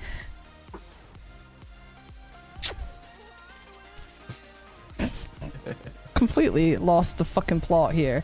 Right, I'm gonna go into this because I think it's as much as we're all having a laugh and a giggle, it's an important part of the streaming world to kind of talk about, and that's the mental health side of things. Definitely. Do you feel like your mental health has been affected either negatively or positively by streaming over the years? By streaming, I don't know if I'd say Yeah, that's a very, like, you can go a lot of different directions with this question. I wouldn't say my mental health has like changed or been something I've paid more attention to because of streaming. I would say more so work from home and COVID lockdown kind of made me more aware of like my mental health and stuff, and just kind of being stuck in the house all day when you didn't really want to be for like not just a week or two, like this was a couple years almost. And I think that really like had me be more conscious and aware of my mental health. I think streaming has helped my mental health in that aspect because it allows me to connect with so many other people that I wouldn't be able to normally connect with if I was just, I don't know, whatever else I'd be doing, you know? So I would say that my mental health has gotten better because of streaming being a part of that. I don't know if I would say that's like the sole reason. Obviously, there's so many other things that, you know, we use to better our mental health, whether that's sitting vibing the music on our own, whether that's going to the gym, whether that's spending time with your family. You know, there's all sorts of things we use to cope with our mental health. But yeah, I think being stuck in like a lockdown phase kind of really made me aware of mental health. And like, I think moving out to a state where I don't have like any friends or family to like really associate with also kind of put me in a state of being more conscious of my mental health. And I think over the last, like, I'd say about like 2 or 3 years ago is when I really like realized that those off days that I would have were like some form of depression in a way. Like I finally just like identified it as that. Like, I don't need to go get seen for any pills or anything like that. You just like have some of these days where you just kind of wake up in a fog and you're just like, I can't get it together today. But then, you know, it kind of passes. And I think being able to identify that and categorize that so you're aware of that when instead of being confused, I think I've really been able to like put a handle on and grasp, you know, what things make me better or worse mentally. Yeah, I think friendships definitely, like cherishing like the online friendships that I've created over the last couple of years, you know, pretty much since 2020 have just been like the best because, man, yeah, I don't know. I don't like being like isolated. Like I like my isolation time, but like there's nothing better than just shooting the shit and just laughing your ass off with friends, like whether it's in a Discord call, whether it's in a stream, whether it's at a convention, whether it's getting lunch, whether it's getting a beer, whether it's even at your own expense. I don't know what you're talking about. Yeah. It's true though, and recognizing it is something, like being able to identify it and have that understanding of what you're experiencing it. Like I say, people don't always have to go and go to the doctor and get tablets and things, because you can work through that yourself, and recognizing it is 100% like the first step towards that, and giving yourself patience and giving like Wes said, and giving yourself that room to breathe, and that like go easy on yourself sometimes, because mental health is real. As much as we all funny about and joke, it's real, and the struggle the struggle is real, and a lot of people are struggling with things more than anyone out there would ever know. Of course, yeah, right. We're always fighting our own battles that like, whether people know about those battles or not, I think, you know, there's always somebody fighting some sort of battle, even if it looks like they're on cloud 9. You know, there's always it's called life. There's always going to be something going on in the background. And so I think, you know, that's why I freaking cherish a lot of the friendships I've made with other streamers and viewers, even, and other mods in the streaming community, because it's, you just don't, man, I don't know. The world is in a weird spot with like the internet and social media and these younger generations. It's just like, I don't know. It's everyone's attention span is so shit nowadays that it's, when you do find like those people that actually are willing to give you their ear, you know, it just means that much more. Yeah, absolutely. I agree. And I feel like this space is many things, like the streaming and gaming and this whole world that we're a part of is so many things. Yeah. But it is also a place where, like, it's the easiest place. I'm 41 years old, and it's the easiest place in my life to find people who are your people, like who you genuinely connect with, because it's just because of the way it's all set up, because so many people come through your life, your live, your gaming streams, other streams you're in, you cross paths with so many people that when people gravitate towards each other and start spending time, and you choose to let them in, you end up with the strongest, most genuine friendships that translate instantly in real life. Like, although I've not been to conventions, I've been lucky enough to meet up with a whole load of people. Shut the fuck up, Red. That is the biggest lie ever, bro. What is this? I need to know the story. My now. whole chain, he says. He literally crashed out in Atlanta over a Godzilla t-shirt. Nearly got a shot. What? I'm not hanging out with you guys in Atlanta. I don't want to get shot. If I go to America and get shot, my mom's gonna kill me. That tracks. What happened? Okay. That tracks. Okay. I need to know.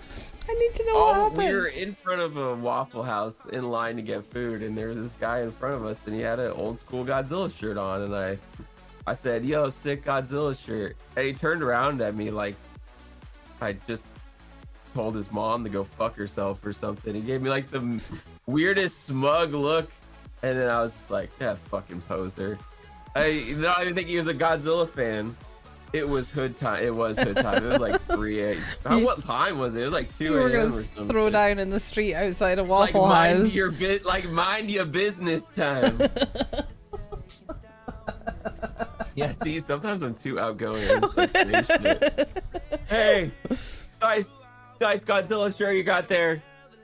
Wes is telling you that you should simmer down. Then I think that's a white boy fucking saying shit. Oh my god. I can't wait to hang out with you guys. He knew about slightly the fuck terrified, but also that guy knew about the Fuck Destro song, I think. Pretty sure.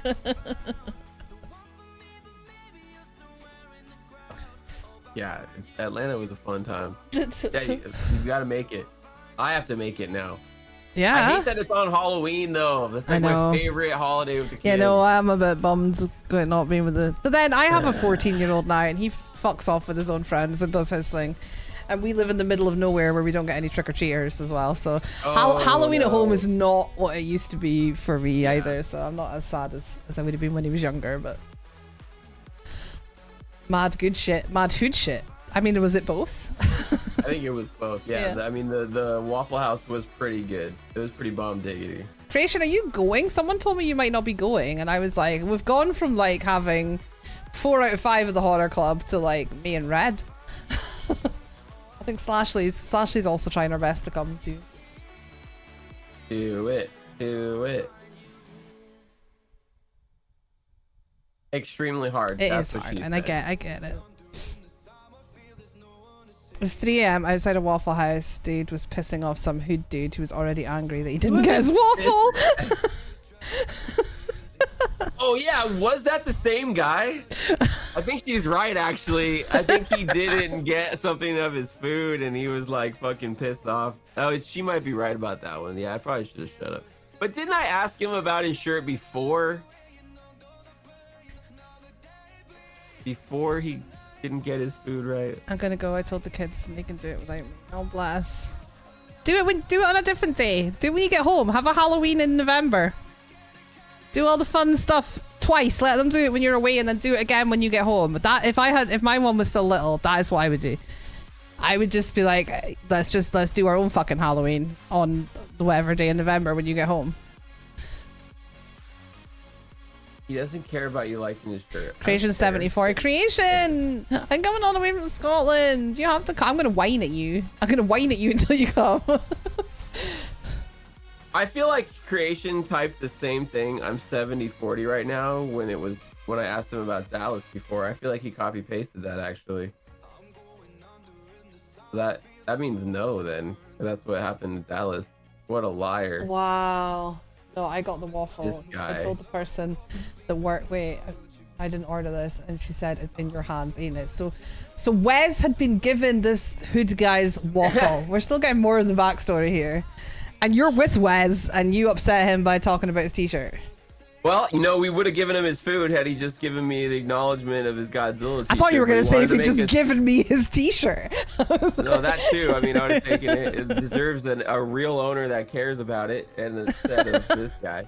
This t-shirt. We would have traded him the t-shirt for this food, you know, that he paid for. Wes had the waffle, and Destro's spouting off about his fucking t-shirt. You got your waffle over your bitch. That's what I should have said. I love you guys. I feel like we have descended into chaos. It's the best kind, though. It is the best kind. We already spoke about that. We've covered a lot of my questions, actually. Nice. Been a lot of good ones. Yeah, I think we're probably coming close to most of my questions being asked. So, chaos is allowed. Oh, I've got a couple of little ones like. If you could make your own video game, what would it be? Oh my god, that is a wild question. I really want a waffle now. I've never thought about this question in my entire life. I don't even know. It's a good one, huh? I stole it. A viewer asked it months ago on here. Like, what hasn't been done already? Yeah. Jeez. I don't know. Like, I think in I always wanted them to do like a StarCraft, World of StarCraft, where it was like a StarCraft MMO, but they never did anything like that. I don't know. I like MMOs. I'm a Blizzard nerd. It'd probably be something like related with that. Is there like changes you would make to that kind of style of game that you feel has not been done? Like someone that could make them better?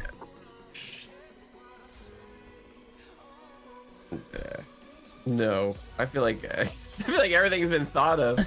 Fair, that's fair. I didn't realize I was going to get stumped with some gamer question. Is that meant to say soaking? Ask him about being a Mormon and soaking. I'm not Mormon, for sure. Godzilla game with Guitar Hero mechanics. I guess that was really easy for Magnavolt to figure out. Yeah, there you go. Mag's got you all figured out. That's it. Yeah, right, buddy. He's sure you're a Mormon. If you guys do have any questions, we always open this up. Hey, me. We open this up at the end. For you guys, if you've got any questions to ask, then get them in the chat, please. Oh, great. While they're all coming up with their questions, I'll ask as well. Like, you've already spoken about Grimm. Are there any other creators in the space that really inspire you? Oh, definitely not Red.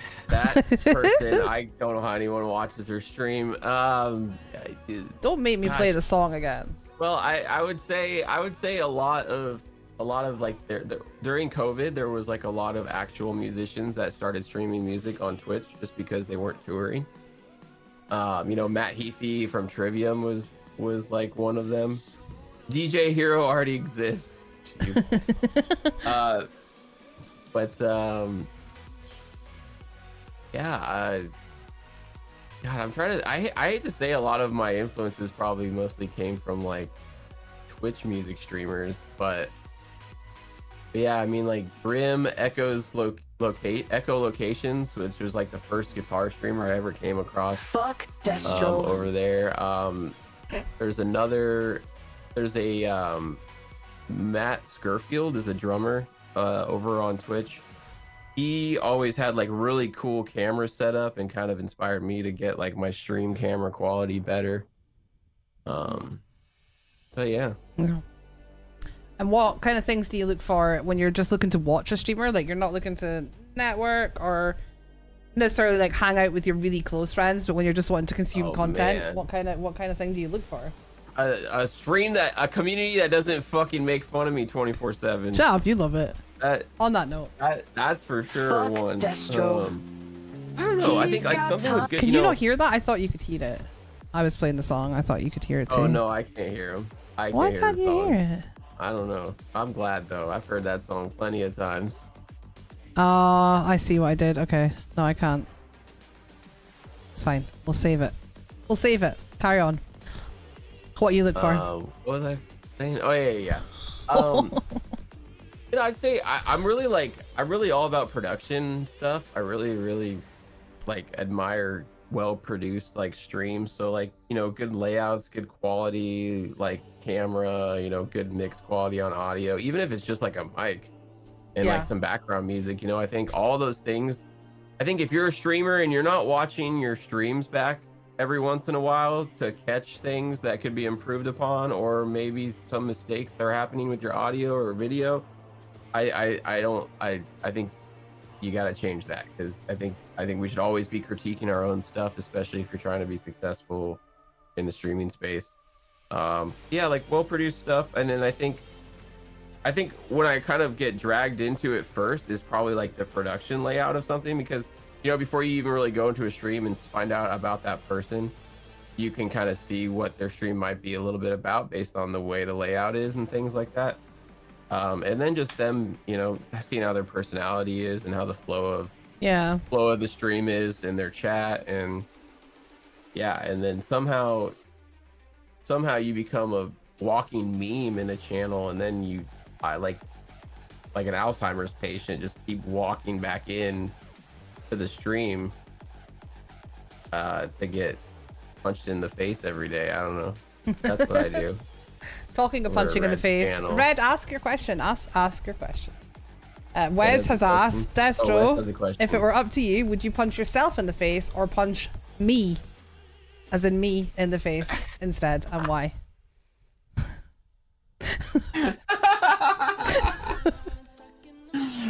I kind of want to say the obscure answer just to like throw everybody off. Speak your truths. You have to say why, though. Like, you have to give the reason. Yeah. Well, I mean, all right. I'm gonna choose to punch Lazy Panda in the face, and this is why. Because if I punch her in the face, I'm just gonna break my monitor screen, and it isn't actually gonna physically harm her. Whereas my face is physically here. What fucking cop out? Right? That works. I just gotta get a new monitor, which, Wes, I hope you asking the stupid question. That's not the face, bitch. You're getting the caps, man. that was a bit of a cop out. I'm not gonna lie. I can't stick up for you on this one. Alright, sorry. Okay. I punched myself in the face. What kind of fucking stupid question is that? Red has asked. I ain't no bigot, He-Man woman hater like some people out there make me out to be. Really? People say that about you? Be honest, motherfucker. Some people think I'm like one of the worst people. Some people think I'm one of the worst people in the whole streaming space. That's crazy. They're stupid people. Yeah, I know. I think what's actually say those things about me. I think what's actually happening here is Wes is projecting, and he just really wants to punch me in the face. Or me in the face. Red also asked what brand of mascara you use. I don't use any brands of mascara because I am Maybelline.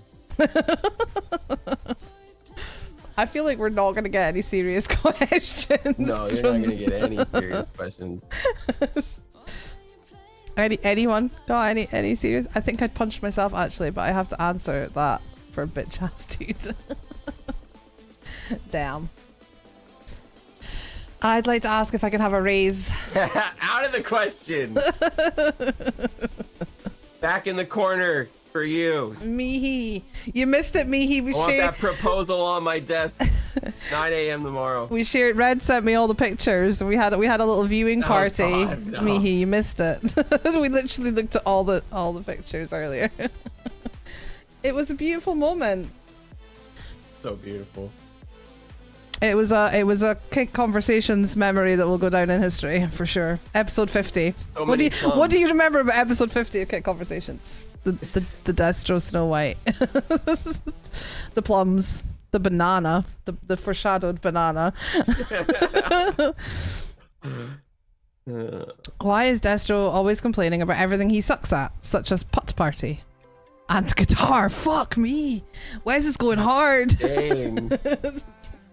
Because I don't want anybody to know the things I'm good at, which is napping and being late to things. Oh my god, are we the same person? Because those are my Yeah. they're like the top 2 things on my CV. Napping and being late. Yep. Naps are life. Naps are life. They are indeed. Right, guys, if we don't have any more questions, I'm going to move on to my very last question. Dun, dun, dun. Dun dun dun. My last question is, what do you think the future looks like for Kick as a platform and for Destro on Kick? Ooh, that's a good one. I think Kick is, I think they're moving up always. I do think, maybe a year and a half ago or a year ago, there were like some moments where you're like, Yeah. There's always this ebbs and flows of the platform, right? Where they kind of go through highs and lows. And maybe we're kind of going through a spot that's, like you said, like a lot of those emote spammers and whatnot are getting verified. It's kind of like a weird spot for Kick right now to kind of be what's the talk about. I think, hopefully we'll see some more API stuff go in, like Kicks and more payment methods. I think that's only going to help the platform. I think you're just going to see them continue to grow on these dream hacks.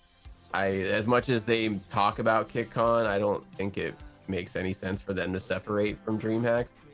So hopefully, that the fact that there's 4 of those a year, that's a lot of word of mouth for the platform to get around the world. The fact that it's worldwide too is great. But they're not doing the European ones this year though. Oh, really? They're not did doing. they move them though? Didn't they move one to Japan? No, I mean DreamHack are, but Kick are not. DreamHack are doing Stockholm, really? but Kick are not. Yeah. Oh, I didn't know that. Well, but At the moment, that's what's happening shit, anyway. You know what, like? Just died. Oh Hold no. on. You can say whatever you like about him now. He can't hear you. I mean, he can't hear you guys anyways. I can say whatever I like about him right now, and he can't hear me. Oh, there he is. I'm gay. Sorry about that. Oh well, shit, that sucks. Well, then I guess I'll change my entire answer. The platform is gonna completely fail. No, I'm just kidding.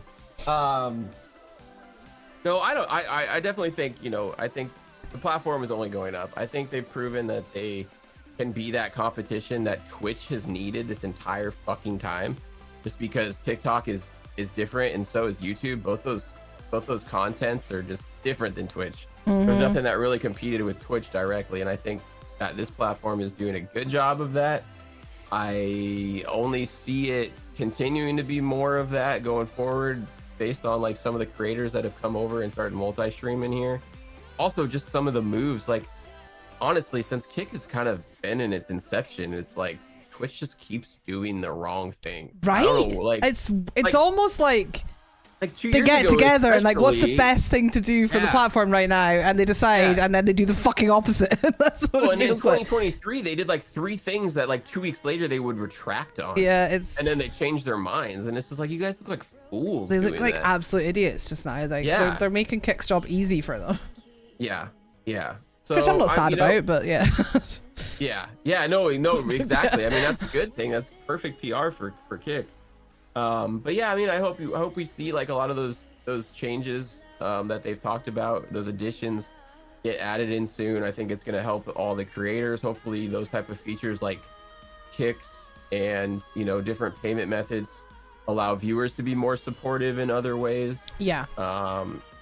I don't know how you go about getting more viewers onto the platform itself. Like I feel like Twitch is still kind of like that household name where like if you don't really know much about streaming, you kind of know about Twitch.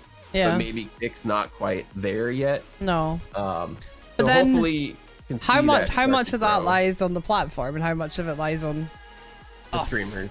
Yeah, right. No, exactly. I Yeah, always kind of it's a see it bit with of- Kick that like they do give us a lot. Like they do, Yeah. they give us so many opportunities, so many ways to grow our content, to make money, and a platform where we have freedom of speech and kind of make any content we want. And I feel like we should be shouting about it as much as we fucking can, and Yeah.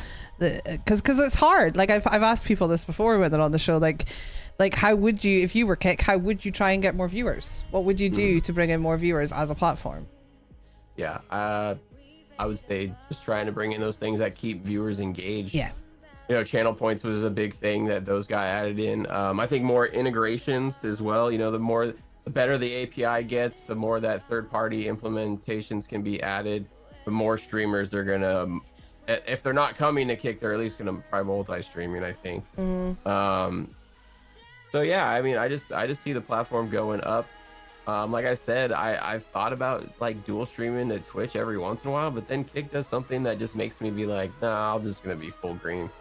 Like, there's just no reason to dedicate my resources to that for something that probably turns out to just be not worth my time. And then as far as like for the channel goes, you know, I don't know. I've had a lot of things on the plate, and it's just like it's trying to balance them all. You know, it's a balancing act, it seems like, especially when you have a wife that works full time and 2 kids that are both in school and sports. Yeah. And all that stuff. So you know, I'm just trying to, I think, just do, like I said, think of new themes and cosplays that keep my listeners and viewers like engaged. I have wanted to try and stray away from like always doing covers and requests, and I would eventually love to, like, I'm trying to eye like a looper on like a wish list, so I can start trying to like loop some stuff and then just kind of like create things from scratch. And kind of just solo improv and just create like some ambience. I don't know how many people would be into that. It would be like completely different, you know, because a lot of people want to hear the songs they want to come in and hear, which I get.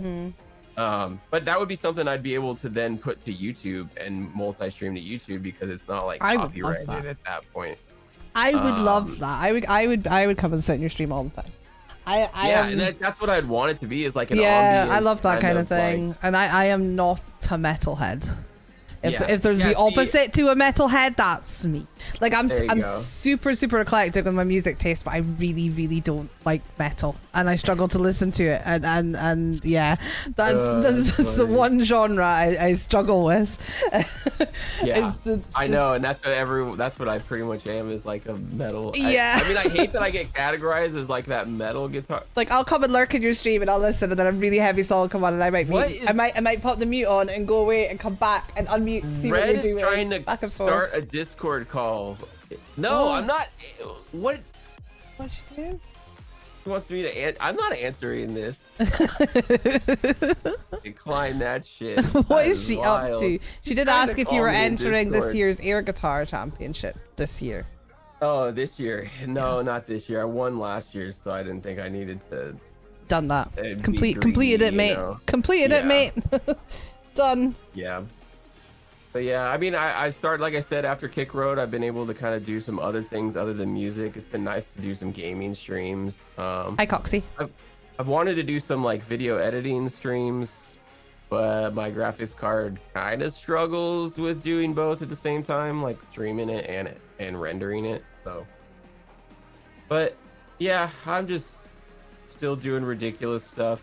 Like right now, somehow my community talked me into an emo night, and I'm not an emo fan. Oh, at I all. am though. I'll be there. When Oh, is it? Great. It's not even. When is it? They haven't even hit the sub goal yet. Mari, you make sure you let me know when that's happening, because that's my thing.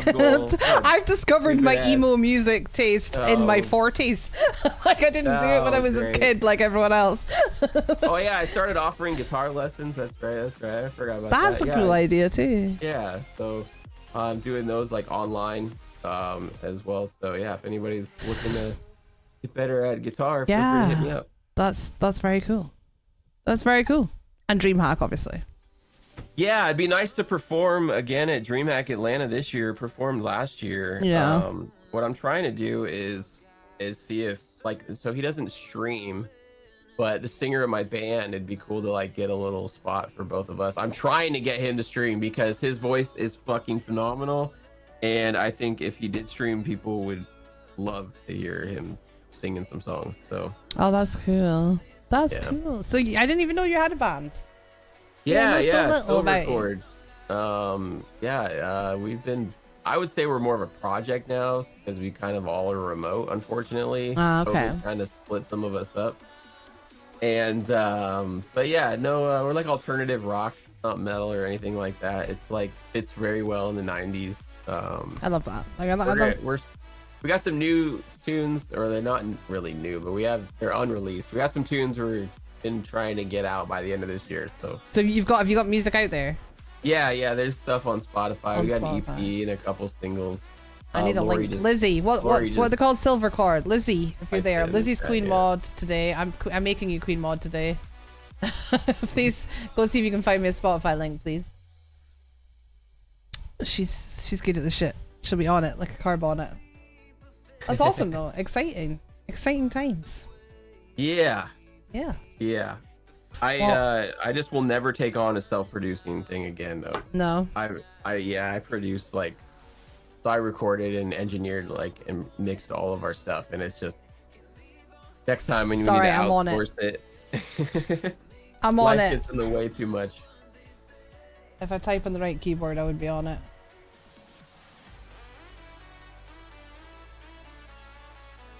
Silver Cord music. No. Silver, what are you called?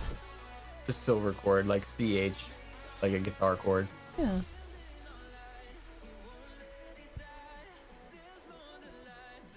What are you searching under?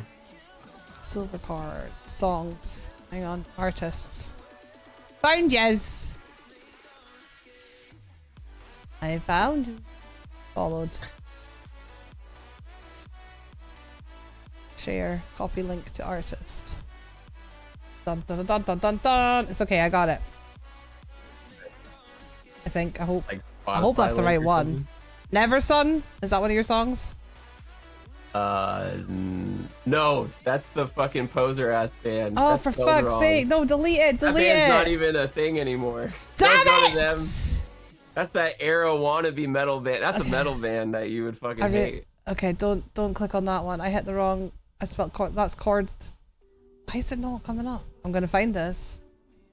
I'm on a mission. They deleted our stuff. Oh, I typed it. It pulls up right away.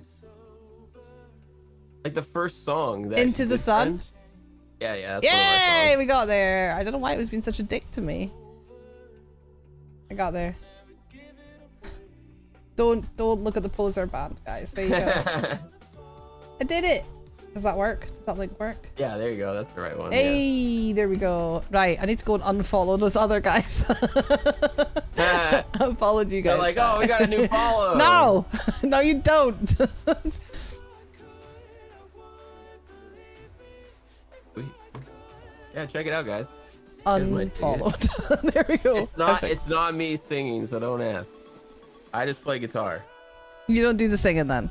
No, that's Cameron. That's all Cam. Can you sing? No. No.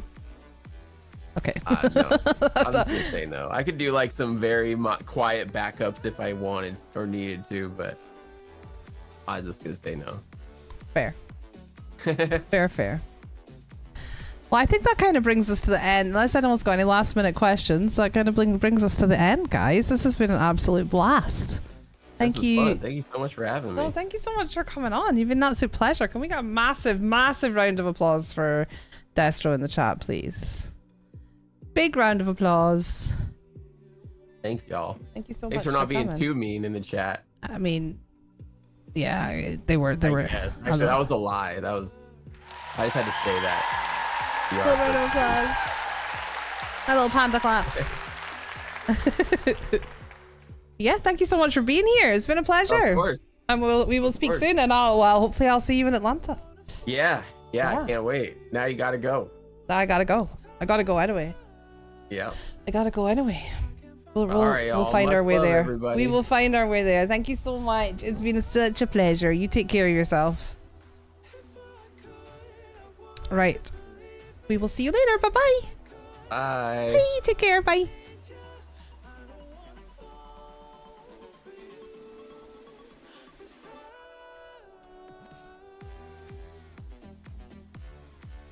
Right. There we go. There we go. I was like, how do I close this? How we doing, guys? I am just currently